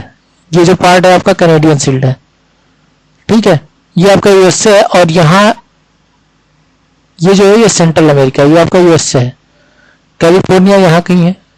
ठीक, तो यहाँ एक देखिए एक नदी यहाँ बहती है, रियो डी ग्रांडे बोलते हैं उसको। ठीक है, यहाँ एक नदी बहती है जिसको रियो डी ग्रांडे बोलते हैं। ठीक है, तो ये देखिए कैनेडियन शील्ड हो गया आपका। ऐसे ही अमेजन बेसिन मैंने आपको दिखाया था। गंगा बेसिन आप खुद ही देख सकते हैं। साइबेरिया कहाँ पे है? रसिया में। तो सर्वाधिक वर्षा कहाँ पे होती है? अमेजन बेसिन में होती है, क्योंकि आर्द्रता और उष्णता वहां पे क्या होती है? ज्यादा पाई जाती है। तो आंसर आपका क्या हो जाएगा? Amazon basin, B number option. ठीक है, चलते हैं नीचे। अमेजन बेसिन 200 सेंटीमीटर से अधिक की वर्षा होती है। ठीक है, और गंगा बेसिन में कितना औसत वर्षा 110 सेंटीमीटर होती है। ठीक, कैनेडियन शील्ड और साइबेरियन मैदान में अल्प वर्षा होती है, वर्षा बहुत कम होती है। ठीक है, नेक्स्ट क्वेश्चन, किस क्षेत्र की औसत जलवायु को जानने के लिए निम्न में से किसका योगदान नहीं होता है? इनमें से किसका योगदान नहीं होता है उसकी जलवायु की जानने के लिए? वर्षा, वायु की गति होती है, आर्द्रता होती है, वृक्षों की संख्या नहीं होती है। ठीक है, वृक्षों की संख्या वहां की जलवायु के बारे में नहीं बताती है। ठीक, चलिए नेक्स्ट क्वेश्चन देखिए, सी नंबर आपका ऑप्शन है। नेक्स्ट क्वेश्चन आपका, नेक्स्ट क्वेश्चन है इनमें से कौन सी संस्था भारत में मौद्रिक नीति, अब यहां से आपका चालू हो गया इकोनॉमिक्स, यहां से चालू हो गया इकोनॉमिक्स। तो कह रहे हैं इनमें से कौन सी संस्था भारत में मौद्रिक नीति बनाती है? भारत सरकार, आरबीआई, एसबीआई या राज्य सरकारें? तो मौद्रिक नीति कौन बनाती है? मौद्रिक नीति आरबीआई बनाती है, रिजर्व बैंक ऑफ इंडिया बनाती है। ठीक है, आरबीआई बनाती है मौद्रिक नीति। चलिए नेक्स्ट क्वेश्चन, ये आप पढ़ लीजिएगा। ठीक है, बी नंबर ऑप्शन। बैंक दर क्या होता है? तो आपको पता है बैंक रेट क्या होता है? बैंक रेट क्या होता है? वह रेट जिसपे आरबीआई अन्य बैंकों से क्या लेती है? ब्याज दर लेती है। आरबीआई जो अन्य बैंकों पे क्या लगाती है? ब्याज दर लगाती है। ठीक है, तो देश के केंद्रीय बैंक द्वारा ली जाने वाली आधिकारिक ब्याज दर। ठीक, देश के अन्य बैंकों द्वारा ली जाने देश के केंद्रीय बैंक द्वारा ली जाने वाली आधिकारिक ब्याज दर, यानी डी नंबर ऑप्शन आपका सही हो जाएगा। ठीक है, नेक्स्ट क्वेश्चन, तो देखिए डी नंबर आपका ऑप्शन है। ठीक है भाई, बैंक रेट बहुत बार देखे होंगे एग्जाम में। यदि आरबीआई नकद कोषा अनुपात को घटा दे, यदि आरबीआई नकद कोषा अनुपात, ठीक है, यानी यह किसकी बात कर रहा है? सीआरआर की बात कर रहा है। सीआरआर को घटा दे तो साख सीजन पर क्या असर पड़ेगा? आप सबको बताना है साख सीजन पे क्या असर पड़ेगा। तो कोई असर नहीं होगा, घट जाएगी, बढ़ जाएगी, और इनमें से नहीं तो क्या होगी? बढ़ जाएगी। क्या होगी? बढ़ जाएगी। आपका साख सीजन आपका क्या हो जाएगा? बढ़ जाएगा। तो कौन सा ऑप्शन सही है? सी ऑप्शन सही है। चलिए नेक्स्ट क्वेश्चन, यहाँ पे देखिए सी। ठीक है, सीआरआर, ये साख सीजन में क्या हो जाती है? वृद्धि हो जाती है। ठीक है, यानी वाणिज्य बैंकों को अपनी कुल जमा का एक निश्चित अंश आरबीआई के पास रखना होता है और इस अंश का निर्धारण केंद्रीय बैंक समय समय पर क्या करती है। यदि केंद्रीय बैंक सीआरआर में वृद्धि कर दे तो वाणिज्य बैंकों के पास कम नकदी रहती है, जिससे साख सीजन में क्या हो जाएगी, कमी हो जाएगी। और सीआरआर में कमी होगी तो साख सीजन में अधिक मतलब बढ़ जाएगी, क्योंकि बैंकों के पास नकदी क्या हो जाएगी, अधिक हो जाएगी। तो आप सी नंबर ऑप्शन इसका सही है। चलिए 100 रुपए के नोट पे किसके द्वारा हस्ताक्षर किया जाता है? तो देखिए 1 रुपए से बड़े जितने भी नोट हैं उन सब पे जो हस्ताक्षर होता है किसका होता है? आरबीआई के गवर्नर का होता है। ठीक है, और 1 रुपए के नोट पे किसका होता है? वित्त मंत्री के होता है। तो आंसर क्या हो जाएगा? आरबीआई का गवर्नर, वित्त सचिव का होता है। 1 रुपए के नोट पे किसका हस्ताक्षर होता है? वित्त सचिव का होता है। ठीक है, चलिए नेक्स्ट क्वेश्चन।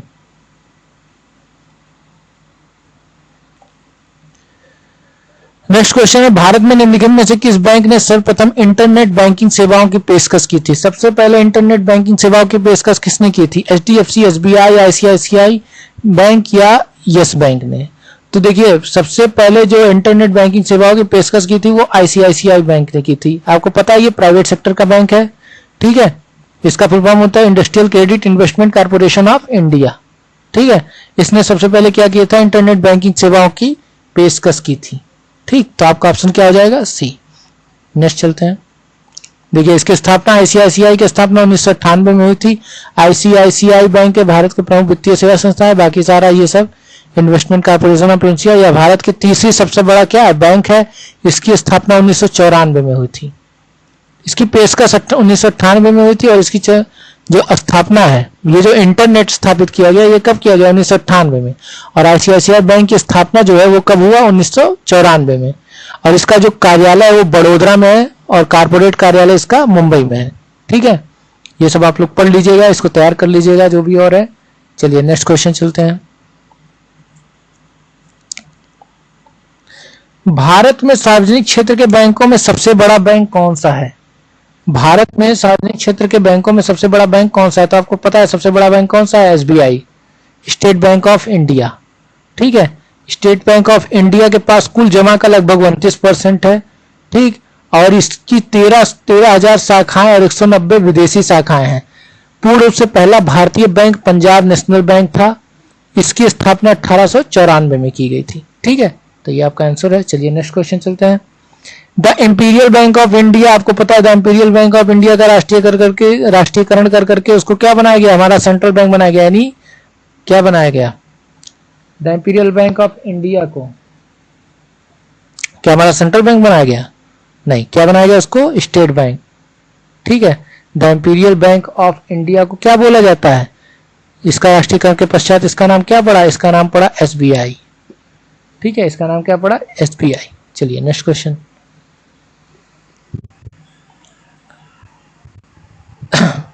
तो देखिए इसकी स्थापना आप यहाँ पे पढ़ सकते हैं। 1 जुलाई 1955 को हुई थी। इसका मुख्यालय क्या है? मुंबई। यह भारतीय महाद्वीप में सबसे पुरानी और सबसे बड़ी कमर्शियल बैंक है। 1955 ईस्वी के बाद स्टेट बैंक ऑफ इंडिया नाम हो गया इसका। ठीक है, तो 1955 ईस्वी के बाद इसका राष्ट्रीयकरण हो गया था। अगला, भारत में कृषि और संबंधित कार्यकलापों को निम्नलिखित में किसके द्वारा सबसे अधिक उधार प्रदान किया गया? ठीक है, कृषि और इससे संबंधित कार्यकलापों के लिए निम्नलिखित में से किसके द्वारा सबसे अधिक उधार प्रदान किया गया? सहकारी बैंक, वाणिज्यिक बैंक, क्षेत्रीय ग्रामीण बैंक या सूक्ष्म वो वित्तीय बैंक? तो सबसे ज्यादा किसके द्वारा उधार प्रदान किया गया? तो वाणिज्यिक बैंकों के द्वारा किया गया। किसके द्वारा किया गया? वाणिज्यिक, यानी बी नंबर ऑप्शन आपका सही हो जाएगा। चलिए आंसर क्या हो गया? B number. भारत में किसी से संबंधित किया कलापों को वाणिज्यिक बैंक द्वारा सबसे अधिक ऋण दिया गया? इन सबको ऋण नाबार्ड बैंक द्वारा नाबार्ड सीधे खाते खोलती है तथा बैंकों के माध्यम से लोगों को ऋण देती है। सबसे ज्यादा ऋण वाणिज्यिक बैंकों ने पश्चात सहकारी बैंकों ने दिया। नाबार्ड की स्थापना कई बार एग्जाम में पूछा है, 12 जुलाई 1982। भूलना नहीं है, 12 जुलाई 1982। Next question. आयात निर्यात एक्जिम बैंक जिसको कहते हैं, क्या कौन सा बैंक कहते हैं? EXIM bank, export import bank, EXIM bank स्थापित की गई थी। ये कब स्थापित की गई थी? तो 1982 में। बी नंबर ऑप्शन आपका हो जाएगा। क्या सा ऑप्शन? B number option. 1982 में इसकी स्थापना की गई थी। आइए देखते हैं 1991 से 1982 के बीच केंद्रीय बजट में भारत में आयात निर्यात बैंक की स्थापना की घोषणा की गई। वर्ष 1982 में इस बैंक का गठन किया गया। इसका उद्देश्य क्या था? इसका उद्देश्य था निर्यातकों और आयातकों को वित्तीय सहायता प्रदान करके विदेश व्यापार को क्या करना? संवर्धन करना। चलिए नेक्स्ट क्वेश्चन पे चलते हैं। नेक्स्ट क्वेश्चन है रिजर्व बैंक ऑफ इंडिया की स्थापना किस वर्ष हुई? तो रिजर्व बैंक ऑफ इंडिया यानी आरबीआई की स्थापना की बात पूछ रहा है। तो आरबीआई की स्थापना कब हुई थी? 1935 में हुई थी। ठीक है, आइए जानते हैं। हिल्टन आयोग कौन सा आयोग? अगर हिल्टन आयोग की अनुशंसा पर भारत में केंद्रीय बैंक के रूप में रिजर्व बैंक आरबीआई की स्थापना की गई। तो कभी कभी पूछ लेता है कि इस आयोग के सिफारिश पे आरबीआई की स्थापना की गई थी। तो हिल्टन आयोग के। ठीक है, कब की गई? 1 अप्रैल 1935 में की गई। इसका राष्ट्रीयकरण 1 जनवरी 1949 में किया गया। सर असबोर्न स्मिथ आरबीआई के प्रथम गवर्नर थे। आरबीआई का प्रथम गवर्नर पूछ लेगा तो कौन थे? सर असबोर्न स्मिथ थे। इसके प्रथम भारतीय गवर्नर सीडी देशमुख थे। वर्तमान समय में जो आरबीआई गवर्नर है, ठीक, उनका नाम आप लिखेंगे। चलिए नेक्स्ट क्वेश्चन। क्या शक्तिकांत दासी हैं या अदर कोई है? आप कमेंट बॉक्स में उनका नाम लिखेंगे। ठीक है, नेक्स्ट क्वेश्चन।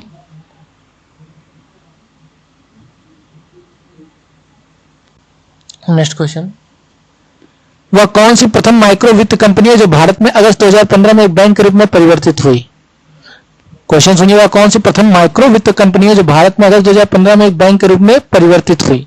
ठीक है, तो ये आपको बताना है। आईडीएफसी, एचएसबीसी, बंधन बैंक या मुथूट फाइनेंस? तो कौन सी बैंक है? बंधन बैंक। बंधन बैंक है। ठीक है, बंधन बैंक। आंसर आपका क्या हो जाएगा? C number. चलिए देखते हैं बंधन बैंक के बारे में। बंधन बैंक भारत का एक बैंकिंग एवं वित्तीय सेवा कंपनी है जिसका मुख्यालय कहां पे है? कोलकाता में। 23 अगस्त 2015 को बंधन फाइनेंशियल सर्विसेज ने बंधन बैंक नाम का एक पूर्ण बैंक शुरुआत किया और भारतीय रिजर्व बैंक ने जून माह में इस वाणिज्यिक बैंक का क्या किया था? आरंभ किया था। ओके, चलिए नेक्स्ट क्वेश्चन पे चलते हैं। ऐसा राज्य जहां कोई क्षेत्रीय ग्रामीण बैंक नहीं है? सिक्किम, मणिपुर, जम्मू कश्मीर या नागालैंड? तो कहां पे नहीं है? सिक्किम में। सिक्किम में कोई भी ग्रामीण बैंक नहीं है। चलिए आइए देखते हैं। क्षेत्रीय ग्रामीण बैंक सिक्किम में तथा गोवा राज्य में नहीं है। सिक्किम में भी नहीं है और कहां पे नहीं है? गोवा राज्य में नहीं है। क्षेत्रीय ग्रामीण बैंक की स्थापना का मुख्य उद्देश्य था दूर दराज के जो ग्रामीण क्षेत्र थे उसमें बैंकिंग सुविधाएं प्रदान करना, कमजोर वर्गों के लिए रियायत दर पर ऋण उपलब्ध कराना। तथा इस बैंक की स्थापना कब की गई थी? गांधी जी के जन्मदिन के दिन 2 अक्टूबर 1975। ठीक है, तो आगे चलते हैं नेक्स्ट क्वेश्चन पे। अगला क्वेश्चन है वाणिज्यिक बैंकों को दूसरे राष्ट्रीयकरण में कितने बैंकों का राष्ट्रीयकरण किया गया था? 4, 5 या 6 या 8? तो कितने को किया गया था? 4, 5, 6 या 8? 6 का किया गया था। कितने बैंकों का किया गया था? 6 बैंक का किया गया था। आइए जानते हैं। भारत ने 14 उन बड़े व्यापारिक बैंकों का राष्ट्रीयकरण 19 जुलाई 1969 को किया जिन बैंकों की जमा पूंजी 500 रुपए करोड़ थी। ठीक है, पुनः 15 अप्रैल 1980 में 6 व्यापारिक बैंकों का राष्ट्रीयकरण किया जिनकी जमा राशि कितनी थी? 200 करोड़ रुपए थी या उससे अधिक थी। 200 करोड़ रुपए से अधिक थी। ठीक, चलते हैं नेक्स्ट क्वेश्चन पे। संसद ने एसबीआई के साथ सहायक बैंकों को मर्ज करने के लिए स्टेट बैंक निरस्त और संशोधन विधेयक 2017 ये पारित किया था कब? ठीक, संसद ने स्टेट बैंक ऑफ इंडिया के साथ कितने सहायक बैंकों को मर्ज करने के लिए एसबीआई स्टेट बैंक विधेयक 2017 पारित किया था। तो कितने के? 6 बैंकों के लिए। ठीक है, ये बी ऑप्शन आपका सही हो जाएगा। तो बी है, संसद ने स्टेट बैंक एसबीआई के साथ 6 सहायक बैंकों को मर्ज करने के लिए स्टेट बैंक निरस्त संशोधन विधेयक 2017 को मंजूरी दी। यह विधेयक 21 जुलाई 2017 को वित्त मंत्री अरुण जेटली, ठीक है, जो अब नहीं रहे, वित्त मंत्री अरुण जेटली द्वारा लोकसभा में पेश किया गया। ओके, चलते हैं नेक्स्ट क्वेश्चन पे। किस अधिनियम में एक ऐसा प्रावधान है जो भारत सरकार को भारतीय रिजर्व बैंक को निर्देश जारी करने का अधिकार देता है? किस अधिनियम में एक ऐसा प्रावधान है जो भारत सरकार को भारतीय रिजर्व बैंक को निर्देश जारी करने का अधिकार देता है? पहला ऑप्शन है वित्त विधेयक, दूसरा ऑप्शन है बैंकिंग अधिनियम, तीसरा ऑप्शन है भारत के संविधान की धारा 11 और या आरबीआई एक्ट धारा 7। तो कौन सा है? आरबीआई एक्ट धारा 7। ठीक है, यह अधिकार आरबीआई एक्ट धारा 7 देता है। आइए जानते हैं। आरबीआई एक स्वायत्त शासी संस्था है या अपना निर्णय स्वयं करती है, परंतु कुछ विशेष परिस्थितियों में केंद्र सरकार आरबीआई के गवर्नर से परामर्श लेकर के लोकहित में भारतीय रिजर्व बैंक को निर्देश देते हैं। आरबीआई एक्ट 1934 में जो आया था धारा 7 के अनुसार। ठीक है, तो ये आपका एक्सप्लेनेशन हो गया। आप लोग इसको पढ़ करके दिमाग में बैठा लीजिए, याद कर लीजिए। ठीक, चलते हैं नेक्स्ट क्वेश्चन पे। अगला सवाल है, आरबीआई की जब स्थापना हुई तब इसका केंद्रीय कार्यालय कहां स्थित था? क्वेश्चन रिपीट कर रहा हूं, आरबीआई की जब स्थापना हुई तो इसका केंद्रीय कार्यालय कहां स्थित था? बेंगलुरु में, पुणे में, कोलकाता में या मुंबई में? तो कहां स्थित था आरबीआई का? पहले कोलकाता में। ठीक है, आइए देखते हैं। तो देखिए सी नंबर ऑप्शन आपका सही है। जब आरबीआई की 1 अप्रैल 1935 में इसकी स्थापना हुई थी, उसका मुख्यालय क्या था? कोलकाता। किंतु 1937 में यह अस्थायी रूप से बदल करके कहां कर दिया गया? मुंबई में कर दिया गया। ठीक है, तो सी नंबर ऑप्शन आपका सही है। नेक्स्ट क्वेश्चन चलते हैं। भारत में बैंकिंग लोकपाल के बारे में कौन सा कथन सही है? बैंकिंग लोकपाल कथन ध्यान से पढ़िए, कौन सा सही है? Banking Lokpal reserve bank RBI द्वारा नियुक्त एक वरिष्ठ अधिकारी है जो ग्राहकों की शिकायतों का समाधान करता है। केवल बी ऑप्शन, केवल सार्वजनिक क्षेत्र के बैंक बैंकिंग लोकपाल की योजना के अंतर्गत आते हैं। शिकायतकर्ता पर अवार्ड को पूरी तरह स्वीकार करना बाध्यकारी होता है। बैंकिंग लोकपाल ग्राहकों की शिकायतें दर्ज करने और हल करने के लिए मामूली शुल्क देते हैं। तो कौन सा ऑप्शन सही हो जाएगा? ए केवल सही हो जाएगा। ठीक है, बैंकिंग लोकपाल की जो नियुक्ति करता है, कौन करता है? आरबीआई करता है। आरबीआई किसी वरिष्ठ अधिकारी को बैंकिंग लोकपाल बनाता है। ठीक है, नियुक्त करता है, जो ग्राहकों की शिकायतों का क्या करता है? समाधान करता है। तो यहाँ देखिए आंसर आपका ए हो जाएगा। और इससे रिलेटेड आपका ब्रीफ जानकारी यहाँ है। 1 जनवरी 2006 से यह योजना आरंभ की गई थी। ठीक है, यह एक स्वशासी स्वतंत्र संस्थान होता है। ठीक, बाकी आप पढ़ लीजिएगा इसको ध्यान से। नेक्स्ट क्वेश्चन, भारत इनमें से कौन सा बैंक सार्वजनिक क्षेत्र का बैंक नहीं है? Allahabad, Punjab national bank, UCO bank या फेडरल बैंक? तो आपको बताना है कौन सा नहीं है।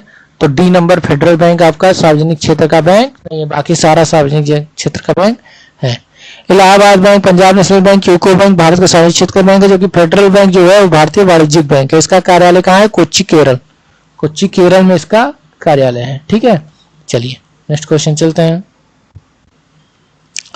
अगला सवाल है, इनमें से कौन सा भारतीय संविधान की एक महत्वपूर्ण विशेषता नहीं है? यह एक लिखित संविधान है। अब यहां से चालू हो गई आपकी पॉलिटी, आपके इकोनॉमिक्स के क्वेश्चन खत्म। ठीक है, अब आपके पॉलिटी सेक्शन चालू है। इनमें से कौन सा भारतीय संविधान की एक महत्वपूर्ण विशेषता? यह एक लिखित संविधान है। अच्छा, सही है। ठीक है, यह एक लिखित संविधान है। यह अनुमेय, इसे संशोधित किया जा सकता है, उद्यम किया जा सकता है, लेकिन यह अनम्य है कुछ भाग के रूप में, यानी इसकी मूल संरचना में संशोधन नहीं किया जा सकता। तो हाँ, नहीं किया जा सकता इसकी मूल संरचना में संशोधन। सरदार सवर सिंह जो केस था, ठीक है, उसमें मूल संरचना पर आधारित था। सी यहाँ पे देखते हैं, यह एकल है क्योंकि केंद्र में अधिक शक्ति है, लेकिन यह एक संघीय भी है। हाँ, एकात्मक है और संघीय भी है। ये आपने पढ़ा था, केंद्र और सरकार के बीच शक्ति क्या है? विभाजित है। तो ये तीनों ऑप्शन आपके सही हैं। कौन सा गलत है? डी नंबर ऑप्शन गलत है। इसे राज्य के राज्यपाल, सांसदों, विभागों के परामर्श से संशोधित किया जा सकता है। नहीं, ऐसा नहीं है। ठीक, चलिए आर्टिकल 368 है संविधान संशोधन भाग 20 में, आप जानते ही हैं, बाकी पढ़ लीजिएगा ब्रीफ से। ठीक है, चलिए नेक्स्ट क्वेश्चन है, निम्न में से किसने पहले 1935 में संविधान सभा का सुझाव प्रस्तावित किया? ठीक है, तो संविधान सभा का सुझाव 1935 में किसने दिया था? तो आपको पता है किसने दिया था 1935 में संविधान सभा का सुझाव प्रस्ताव? एमएन राय ने दिया था। ठीक है, एमएन राय ने दिया था। चलिए देखते हैं। देखिए, भारतीय राष्ट्रीय कांग्रेस ने आधिकारिक तौर पर वर्ष 1935 में एक संविधान सभा की मांग की थी। संविधान सभा का विचार एमएन राय के दिमाग की उपस्थिति ब्रिटिश सरकार ने निम्नलिखित प्रस्ताव और अगस्त प्रस्ताव कब आया था? 1940 में। द्वितीय विश्व युद्ध की समाप्ति पर संविधान सभा का गठन पर विचार किया था। क्रिप्स प्रस्ताव 1942 में सर्वप्रथम भारतीयों की संविधान सभा की मांग को क्या किया गया? स्वीकार किया गया। और कैबिनेट मिशन 1946 के तहत संविधान सभा नवंबर 1946 में क्या हो गई? अस्तित्व में आई। ठीक है, चलते हैं नेक्स्ट क्वेश्चन पे। अगला सवाल है उससे पहले एक बात, इस वीडियो को आप लोग ज्यादा से ज्यादा मात्रा में लाइक कीजिए, शेयर कीजिए, सब्सक्राइब कीजिए, ठीक है। आप लोग अपना योगदान दीजिए, जैसे मैं आप लोग के परीक्षा की तैयारी के लिए अपना योगदान दे रहा हूं। ओके, चलिए स्टार्ट करते हैं। संविधान सभा की अल्पसंख्यकों की उपसमिति व अध्यक्ष का नाम बताइए। संविधान सभा के अल्पसंख्यकों की उपसमिति व अध्यक्ष का नाम बताना है, ठीक है। उपसमिति के अध्यक्ष का नाम बताना है, उपसमिति के अध्यक्ष का क्या बताना है, आपको नाम बताना है। तो यहां पे देखिए, अल्लादी कृष्ण स्वामी अय्यर, क्या ये थे? नहीं, मैंने कल लिखाया था। 62वां बी पट्टाभी सीतारामैया, क्या ये थे? नहीं थे। एससी मुखर्जी, क्या ये थे? क्या के.एम. मुंशी? तो ये भी नहीं थे। कौन थे? एससी मुखर्जी थे। कल मैंने लिखाया था ये क्वेश्चन, आपको कराया था ऐसा क्वेश्चन, ठीक है। अगर कल का वीडियो आपने किया होगा तो ये क्वेश्चन आराम से सॉल्व कर लिया होगा, ठीक। देखिए एससी मुखर्जी, यहां देखिए एससी मुखर्जी संविधान सभा में अल्पसंख्यकों की उपसमिति के क्या थे? अध्यक्ष थे। यह मद्रास प्रेसिडेंसी के एडवोकेट जनरल थे। बात करते हैं अल्लादी कृष्ण स्वामी अय्यर, संविधान का मसौदा तैयार करने वाली समिति के 6 सदस्यों में से एक थे। बी पट्टाभी सीतारामैया, ये संविधान सभा में हाउस कमेटी के अध्यक्ष के थे। और के.एम. मुंशी, ये संविधान सभा में ऑर्डर ऑफ बिजनेस कमेटी के अध्यक्ष थे। तो ये सब भी इंपॉर्टेंट है, इस सबको भी आप कई बार पढ़िएगा, दिमाग में आपके बैठ जाएगा, ठीक है। चलते हैं नेक्स्ट क्वेश्चन पे। भारतीय संविधान सभा में कुल कितनी महिला सदस्य थी? भारतीय संविधान सभा में कुल कितनी महिला सदस्य थी? कितनी बार कई एग्जामों में एक क्वेश्चन पूछा है, घुमा फिरा करके पूछा है, तो कितनी थी? 15 महिलाएं सदस्य थी, ठीक। यहां से आप देखिए, ये नाम पढ़ सकते हैं आप 15 महिलाओं का। बेगम एजाज रसूल, कमला चौधरी, हंसा मेहता, रेणुका रे, दुर्गाबाई देशमुख, अम्बे स्वामीनाथन, दक्षायनी वेलयुद्धन, पूर्णिमा बनर्जी, सुचेता कृपलानी, एनी मैस्केरिन, लीला राय, राजकुमारी अमृत कौर, सरोजनी नायडू, विजय लक्ष्मी पंडित, मालती चौधरी, ये 15 जो महिलाएं थी, ये भारतीय संविधान सभा की महिला सदस्य थी। नेक्स्ट क्वेश्चन, ड्राफ्टिंग कमेटी का चेयरमैन कौन था? ड्राफ्टिंग कमेटी का चेयरमैन कौन था? तो आपको पता है, रटाया है, कौन थे? Doctor B R. अम्बेडकर। तो ये तो बी.आर. अम्बेडकर ये ड्राफ्टिंग कमेटी के क्या थे? चेयरमैन थे, अध्यक्ष थे, ठीक। यहाँ पे देखिए आ गया बी.एन. राव। बी.एन. राव द्वारा तैयार किए गए संविधान के प्रारूप पर विचार विमर्श करने के लिए संविधान सभा द्वारा 29 अगस्त 1947 में संकल्प पारित करके प्रारूप समिति का गठन किया गया, ठीक है, जिसे ड्राफ्टिंग कमेटी कहते हैं, वही प्रारूप है आपका। इसके अध्यक्ष के रूप में डॉक्टर भीमराव अम्बेडकर को चुना गया। और प्रारूप समिति के और लोग सदस्य कौन थे? डॉक्टर भीमराव अम्बेडकर तो थे ही, और कौन थे?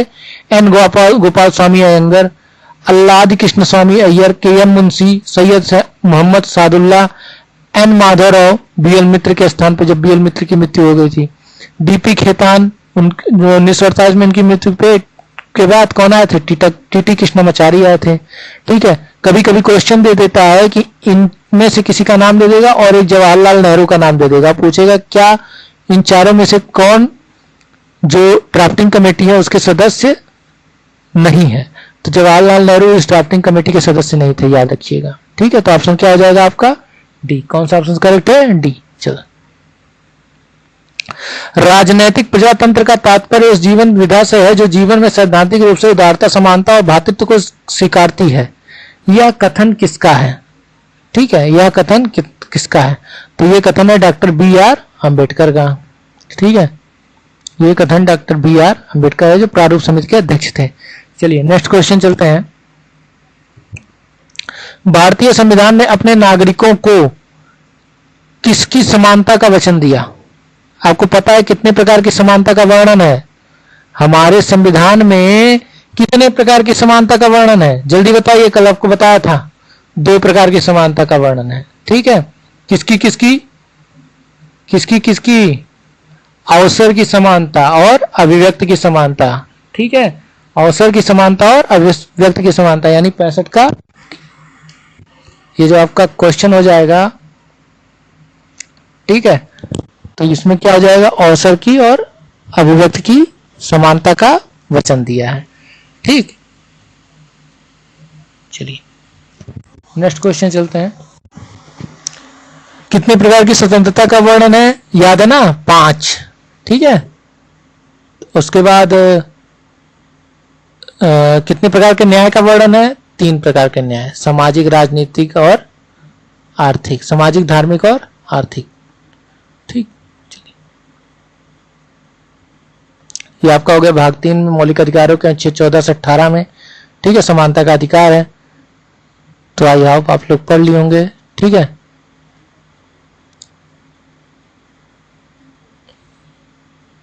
देखिए, वर्ग 1 और वर्ग 2 का उचित मिलान कीजिए, वर्ग 1 और वर्ग 2 का। ठीक, यहां पे एक चीज देखिए, ये दिया है, ये बी ऑप्शन नहीं होना चाहिए, ये डी ऑप्शन ही होना चाहिए, कल आपने पढ़ा था जो। ठीक है, यहां हैसियत का नाम ही नहीं है। ठीक है, और प्रतिष्ठा की भी बात नहीं किया गया है। ठीक, तो ये गलत है, यहाँ पे ऑप्शन क्या आंसर होना चाहिए, डी होना चाहिए। चलिए नेक्स्ट क्वेश्चन, ये देखिए वर्ग 1 है और वर्ग 2 है, इन दोनों का आपको क्या करना है, उचित मिलान करना है। ठीक है, तो अगर आप करें तो कौन सा इसमें सही होगा, कौन सा इसमें सही होगा, तो देखिए, जब आप करेंगे प्रभुत्व संपन्न की बात, तो सभी को एक परिवार के सदस्य के रूप में लोगों को बाह्य आंतरिक मामलों में निर्णय लेने का सर्वोच्च अधिकार हो, तो यहाँ पे देखेंगे यही आपके प्रभुत्वता का दर्शाता है। ठीक है, यानी प्रभुत्व संपन्न आप इससे होंगे, तो पहले का क्या हो जाएगा, बी हो जाएगा। ठीक, पहले का बी आपको जहां दिख रहा है वही आपको आंसर दे देगा, ये हो जाएगा आपका। ठीक, चलिए नेक्स्ट क्वेश्चन चलते हैं।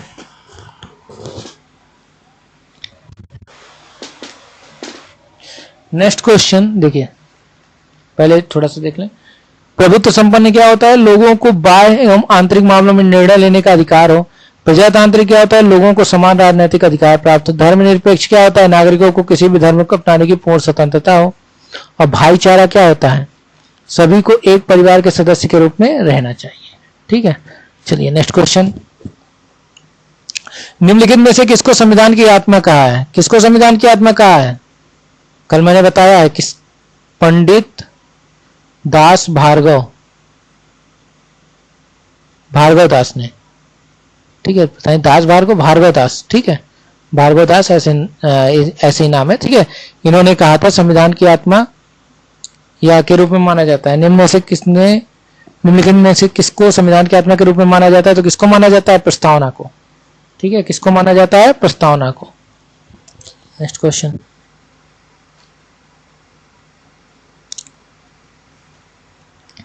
निम्नलिखित में से क्या भारतीय नागरिकों को आर्थिक न्याय प्रदान करता है।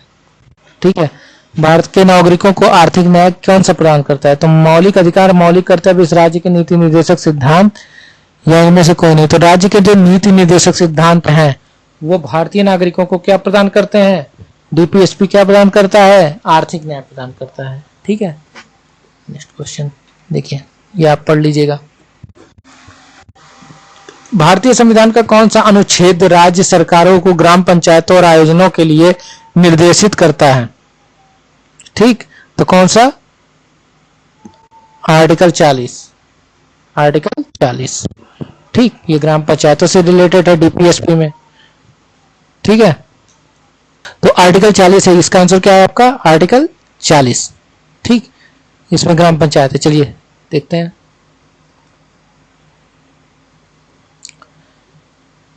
देखिए आर्टिकल जो 38 है वो किससे संबंधित है, राज्य द्वारा सामाजिक कल्याणों को बढ़ावा देने से। आर्टिकल 40 किससे रिलेटेड, ग्राम पंचायतों का संगठन।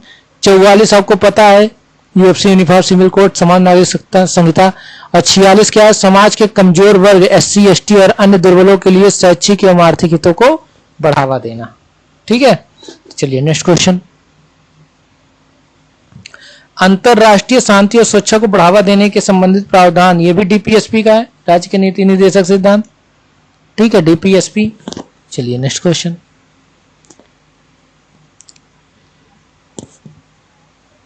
निम्नलिखित में से कौन सा एक राज्य का नीति निर्देशक सिद्धांत संविधान के बाद में जोड़ा गया, ग्राम पंचायतों का संगठन, गोवध निषेध, मुक्ति, कानूनी सलाह या समान नागरिक संहिता। तो इनमें से कौन सा है, तो मुफ्त कानूनी सलाह। ठीक है, ग्राम पंचायतों का संगठन, गोवध निषेध, मुफ्त कानूनी सलाह और कौन सा, समान नागरिक। तो कौन सा है, मुफ्त कानूनी सलाह। देखते हैं। 42वां संविधान संशोधन 1976 के द्वारा राज्य के निर्देशित तत्वों में निम्न 3 बातें जोड़ी गई। 39A में जोड़ा गया मुफ्त कानूनी सहायता। 48A का में जोड़ा गया वन एवं वन्य जीवों की सुरक्षा। और 43 के का में जोड़ा गया प्रबंधन में मजदूरों की भागीदारी। ठीक है, तो आई होप आप सबको समझ में आ गया होगा कौन सा ऑप्शन है। सी ऑप्शन इसका सही है। Next question. समान कार्य के लिए समान वेतन भारत के संविधान में सुनिश्चित किया गया किसके अंतर्गत? राज्य के नीति निर्देशक सिद्धांत के अंतर्गत। राज्य के नीति निर्देशक सिद्धांत के अंतर्गत। चलिए देखते हैं। समान कार्य के लिए समान वेतन, ये किसमें है, किस आर्टिकल में है? 39 घ में है। किसमें? 39 घ में है। भारत के संविधान में कल्याणकारी राज्य का आदर्श किसमें प्रतिष्ठित है? कल्याणकारी राज्य तो किसमें प्रतिष्ठित है? राज्य के नीति निर्देशक सिद्धांतों में। राज्य के नीति निर्देशक सिद्धांत में भारत के कल्याणकारी राज्य का आदर्श प्रतिष्ठित है। ठीक है, भाग 4। ठीक,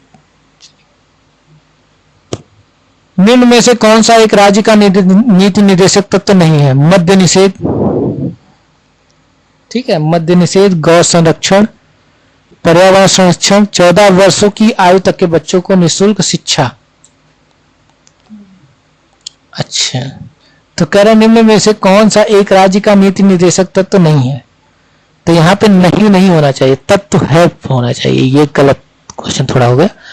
ठीक है, तो कौन सा है यहाँ पे? यहाँ पे कौन सा ऑप्शन आपका सही हो जाएगा? ठीक, तो ये राज्य का नीति निर्देशक तत्व अच्छा नहीं है, यही होना चाहिए। नहीं है तो कौन सा नहीं है? मद्य निषेध।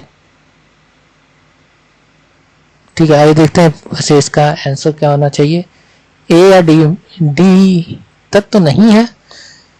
चलिए देखिए, अनुच्छेद 45 के अनुसार डी ऑप्शन इसका सही होगा। अनुच्छेद 45 के अनुसार राज्य के सभी बालकों के लिए 6 वर्षों की आयु पूरी करने तथा प्रारंभिक बाल्यावस्था देखरेख और शिक्षा देने के लिए उपबंध करने का प्रयास करेगा। 86वें संविधान संशोधन 2002 द्वारा अनुच्छेद 21 का के अंतर्गत 6 से 14 वर्ष तक की आयु वाले सभी बालकों को निःशुल्क और अनिवार्य शिक्षा देने का उपबंध किया गया है।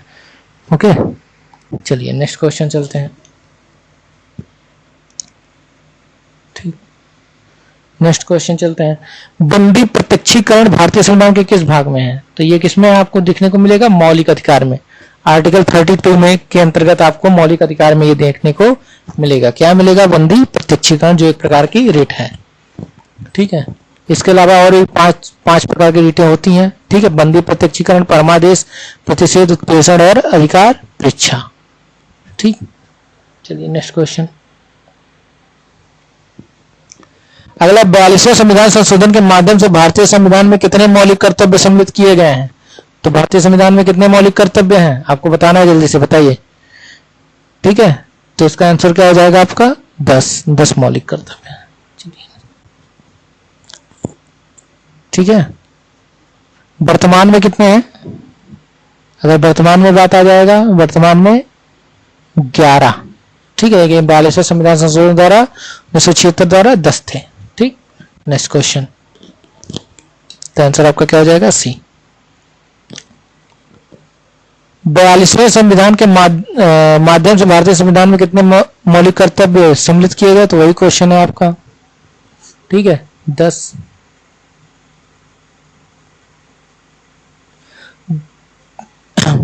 अब यहां से आपका साइंस चालू हो जाता है। ठीक है, यहां से आपका क्या स्टार्ट हो गया? साइंस। 2 या 2 से अधिक लोकाय के एलीलों के बीच अंतःक्रिया को इस प्रकार जाना जाता है।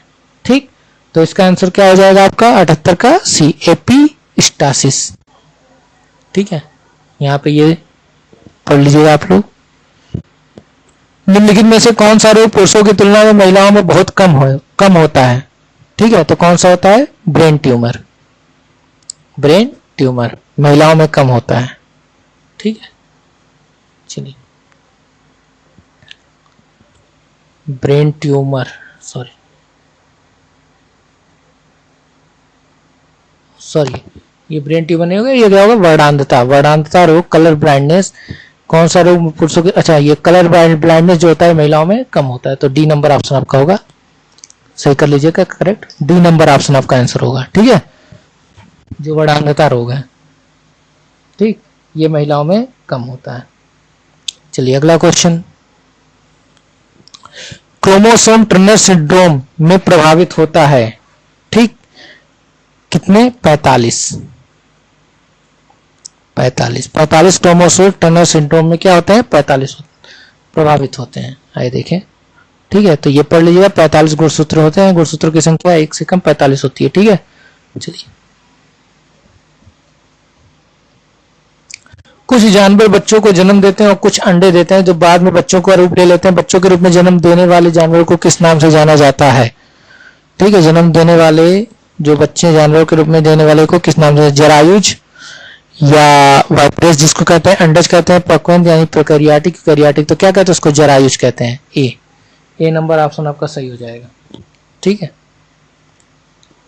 चमगादड़ हो गया, मनुष्य हो गया, खरगोश हो गया, घोड़ा, ये सब क्या है, जरायुज है। ठीक, चलिए, निम्न में से कौन सा गुण स्तनधारियों की विशेषता नहीं है? निम्न में से कौन सा गुण स्तनधारियों की विशेषता नहीं है? ये गर्म रक्त वाले जीव होते हैं, ये तो होते हैं, ये विशेषता है। इनमें त्रिकक्षीय हृदय होता है, तो क्या इनमें त्रिकक्षीय हृदय होता है? नहीं। इनके त्वचा में बालों के साथ पसीने और तेल की ग्रंथियां पाई जाती हैं, ये तो होती हैं। और डी ऑप्शन, अधिकांश स्तनधारी जीव शिशु पैदा करते हैं, ये भी सही है। ये मतलब कौन सा ऑप्शन से आपका हो जाएगा, बी नहीं होता है। ठीक, बी आपका नहीं होता है।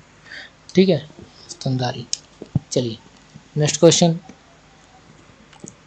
नीचे दिए गए विकल्पों में से वर्ग इंसेक्ट कीट के संदर्भ में गलत कथन पहचान कीजिए। इसमें 3 जोड़ी पैर पाए जाते हैं, इनमें पैर आपस में जुड़े होते हैं, इनके प्रत्येक शरीर खंड में 1 जोड़ी पैर होते हैं, इनके वक्षीय खंडों में पैर विद्यमान। तो आपने कभी कीट देखा होगा तो उनमें शरीर खंड में कितने पैर होते हैं?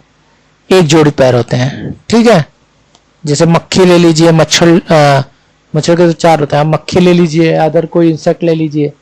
ठीक, कीट जो होते हैं, भौरा ले लीजिए। ठीक है, तो मतलब इस सब टाइप के ले लीजिए, तो इनके कीटों की जो होते हैं वो 1 जोड़ी पैर होते हैं। ठीक, ये आपका क्वेश्चन हो जाएगा। गलत कथन बताना है। रुकिए, गलत कथन, हाँ सही तो है।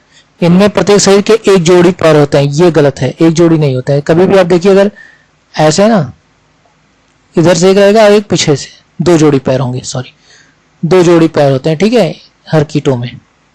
वही तो मैं कहा, मच्छर में भी देखिए, मच्छर में भी आपको 2 जोड़ी पैर मिलेंगे, मक्खी में देखिए उसमें भी 2 जोड़ी पैर मिलेंगे। ठीक, 3 जोड़ी पैर नहीं होते हैं, कि पैर आपस में जुड़े होते हैं। इसमें 3 जोड़ी पैर होते हैं। अच्छा हाँ, किसी में 3 जोड़ी पैर होते हैं, इनके पैर आपस में जुड़े होते हैं। आंसर क्या हो जाएगा आपका, सी हो जाएगा। ये गलत है। चलिए देखें, आंसर देखा जाए क्या है, सी। आर्थ्रोपोडा प्राणी जगत का सबसे बड़ा संघ है।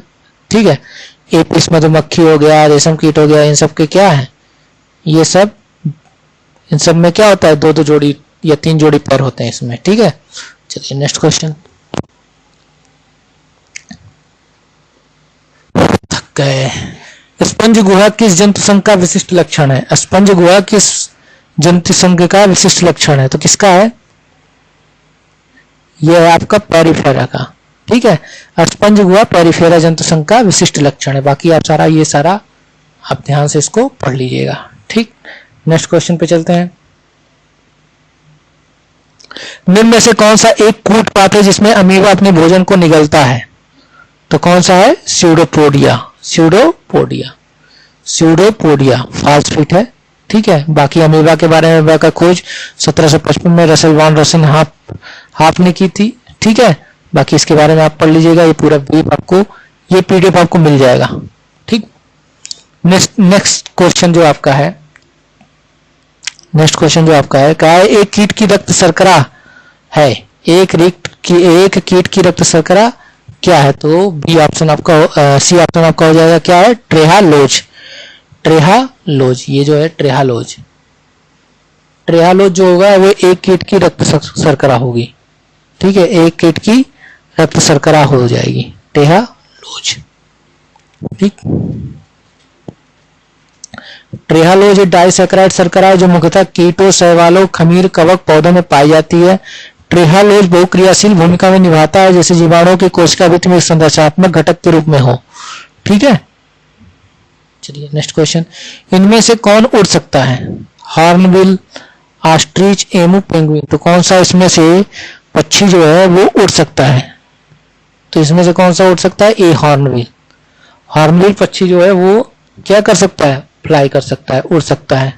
ठीक है, और हॉर्नबिल आपको पता है बहुत ही क्या नाम है, क्षेत्रीय भाषा में इसको क्या कहते हैं? धनेश कहते हैं। ठीक, चलिए नेक्स्ट क्वेश्चन। कौन सा जीवित पक्षी विश्व का सबसे छोटा अंडा देता है? कौन सा जीवित पक्षी विश्व का सबसे छोटा अंडा देता है? तो कौन देता है? B, hummingbird. विश्व का सबसे छोटा पक्षी और सबसे छोटा अंडा देगा।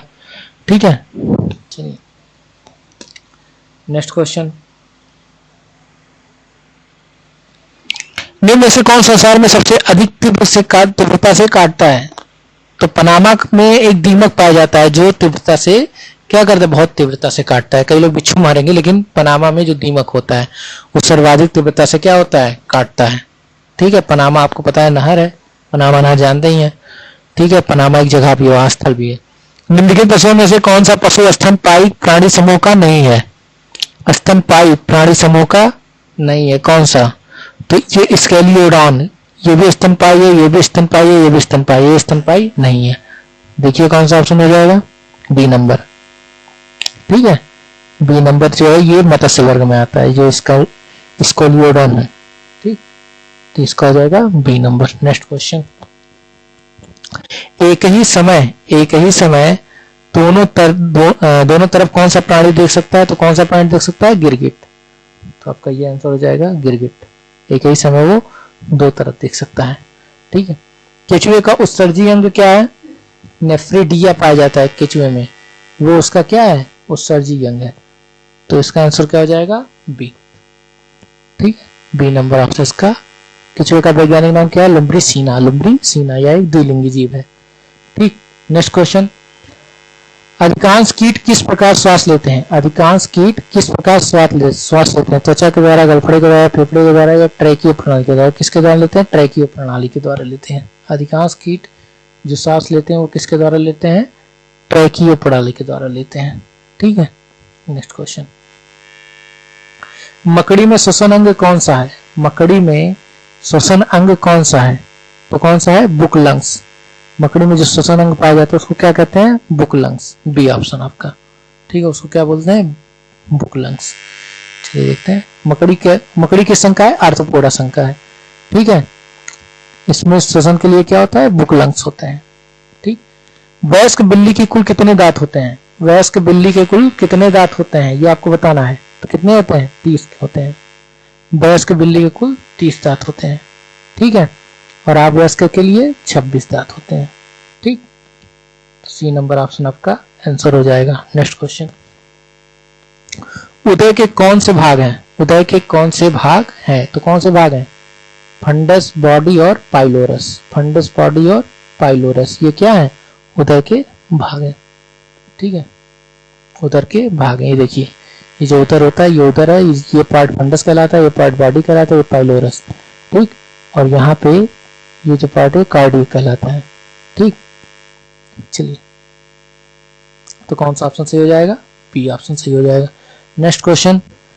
हाल ही में किस देश ने नई दिल्ली में, अब यहां से करंट चालू हो गया आपका। हाल ही में किस देश ने नई दिल्ली में अंतरराष्ट्रीय सौर गठबंधन समझौते पर हस्ताक्षर किया? तो किस देश ने हस्ताक्षर किया है हाल ही में? कांगो ने। ठीक है, कांगो ने अंतरराष्ट्रीय सौर गठबंधन समझौते पर क्या किया गया है? हस्ताक्षर किया है हाल ही में। नेक्स्ट क्वेश्चन आपका। Next question. स्पेन के राजदूतों ने भारत को किस वर्ष के मैड्रिड अंतर्राष्ट्रीय पुस्तक मेले में मुख्य देश के तौर पर आमंत्रित करने की घोषणा की है? ठीक है, स्पेन के राजदूतों ने भारत को किस वर्ष के मैड्रिड अंतर्राष्ट्रीय पुस्तक मेले में मुख्य देश के तौर पर आमंत्रित करने की घोषणा की है? तो किस वर्ष की है? ठीक, तो ये आपको बताना है। तो कौन सा है? 2025। इसका आंसर हो जाएगा 2025। ठीक है, ये पूरा इसका नेशन है। डी नंबर ऑप्शन आपका सही हो जाएगा। क्या हो जाएगा? 2025। अगला, किस देश ने ऊर्जा संकट पर देश में आपदा की स्थिति की घोषणा की? तो आपदा की स्थिति की घोषणा किसने की? दक्षिण अफ्रीका ने। ठीक है, दक्षिण अफ्रीका ने। चलिए इसका एक्सप्लेनेशन ये रहा, आप पढ़ लीजिएगा इसको ध्यान से, ढंग से, बाकी आगे चलते हैं। ठीक, आगे है सऊदी अरब की पहली महिला अंतरिक्ष यात्री जो इंटरनेशनल स्पेस स्टेशन के एक मिशन में शामिल होगी। ठीक है, उनका नाम क्या है? तो उनका नाम है रेयान बरनावी। उनका नाम क्या है? रेयान बरनावी, यानी डी नंबर ऑप्शन आपका सही होगा। क्या नाम है? रेयान बरनावी। चलिए नेक्स्ट क्वेश्चन। भारत की राष्ट्रपति द्रौपदी मुर्मू ने, ठीक है, 14वें राष्ट्रीय संस्कृत महोत्सव का उद्घाटन किस राज्य में किया है? तो किस राज्य में किया है? राजस्थान में। किस राज्य में किया है? राजस्थान में। राजस्थान में। ठीक है, यानी डी नंबर ऑप्शन आपका सही हो जाएगा। चलिए, केंद्रीय मंत्री अनुराग सिंह ठाकुर ने उपराज्यपाल जम्मू कश्मीर मनोज सिन्हा के साथ खेलो इंडिया शीतकालीन खेलों के किस संस्करण के शुभारंभ को थीम सॉन्ग और जर्सी का शुभारंभ किया है? तो कौन सा संस्करण है? तीसरा संस्करण है। ठीक है, बी ऑप्शन आपका आंसर है। क्या है? बी ऑप्शन आपका आंसर है, तीसरा संस्करण है। विश्व शतरंज चैंपियनशिप 2023 का मेजबान देश कौन सा है? तो विश्व शतरंज चैंपियनशिप 2023 का मेजबान देश कौन सा है? कौन सा है? कजाकिस्तान में खेला जाएगा। ठीक है, अभी हाल ही में खेला ही गया है, आपने देखा है। ठीक, कजाकिस्तान में। ठीक है, नेक्स्ट क्वेश्चन।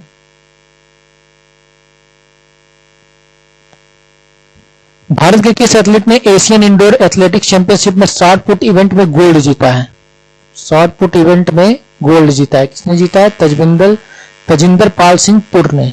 तजिंदर पाल सिंह तुर ने। डी ऑप्शन आपका आंसर हो जाएगा। तो कौन सा ऑप्शन सही है इसका? तजिंदर सिंह तुर। अगला सवाल, राष्ट्रीय रैंकिंग तीरंदाजी टूर्नामेंट में पुरुष रिकर्व का खिताब किसने जीता है? तो किसने जीता है? तरुणदीप राय। किसने जीता है? तरुणदीप राय। तो ये रहे आपके 120 क्वेश्चन। ठीक है, ये रहे आपके 120 क्वेश्चन जो आज का मैंने आपको कराया। आई होप आप सबको अच्छा लगा होगा ये क्वेश्चन। आप टेलीग्राम ज्वाइन कीजिए। टेलीग्राम का लिंक टेलीग्राम का जो लिंक है वो मैं आपको दे दूंगा। ये पीडीएफ आपको वहां पर मिल जाएगी। ठीक है, और चैनल को लाइक कीजिए, शेयर कीजिए, सब्सक्राइब कीजिए। Thank you so much. Good night.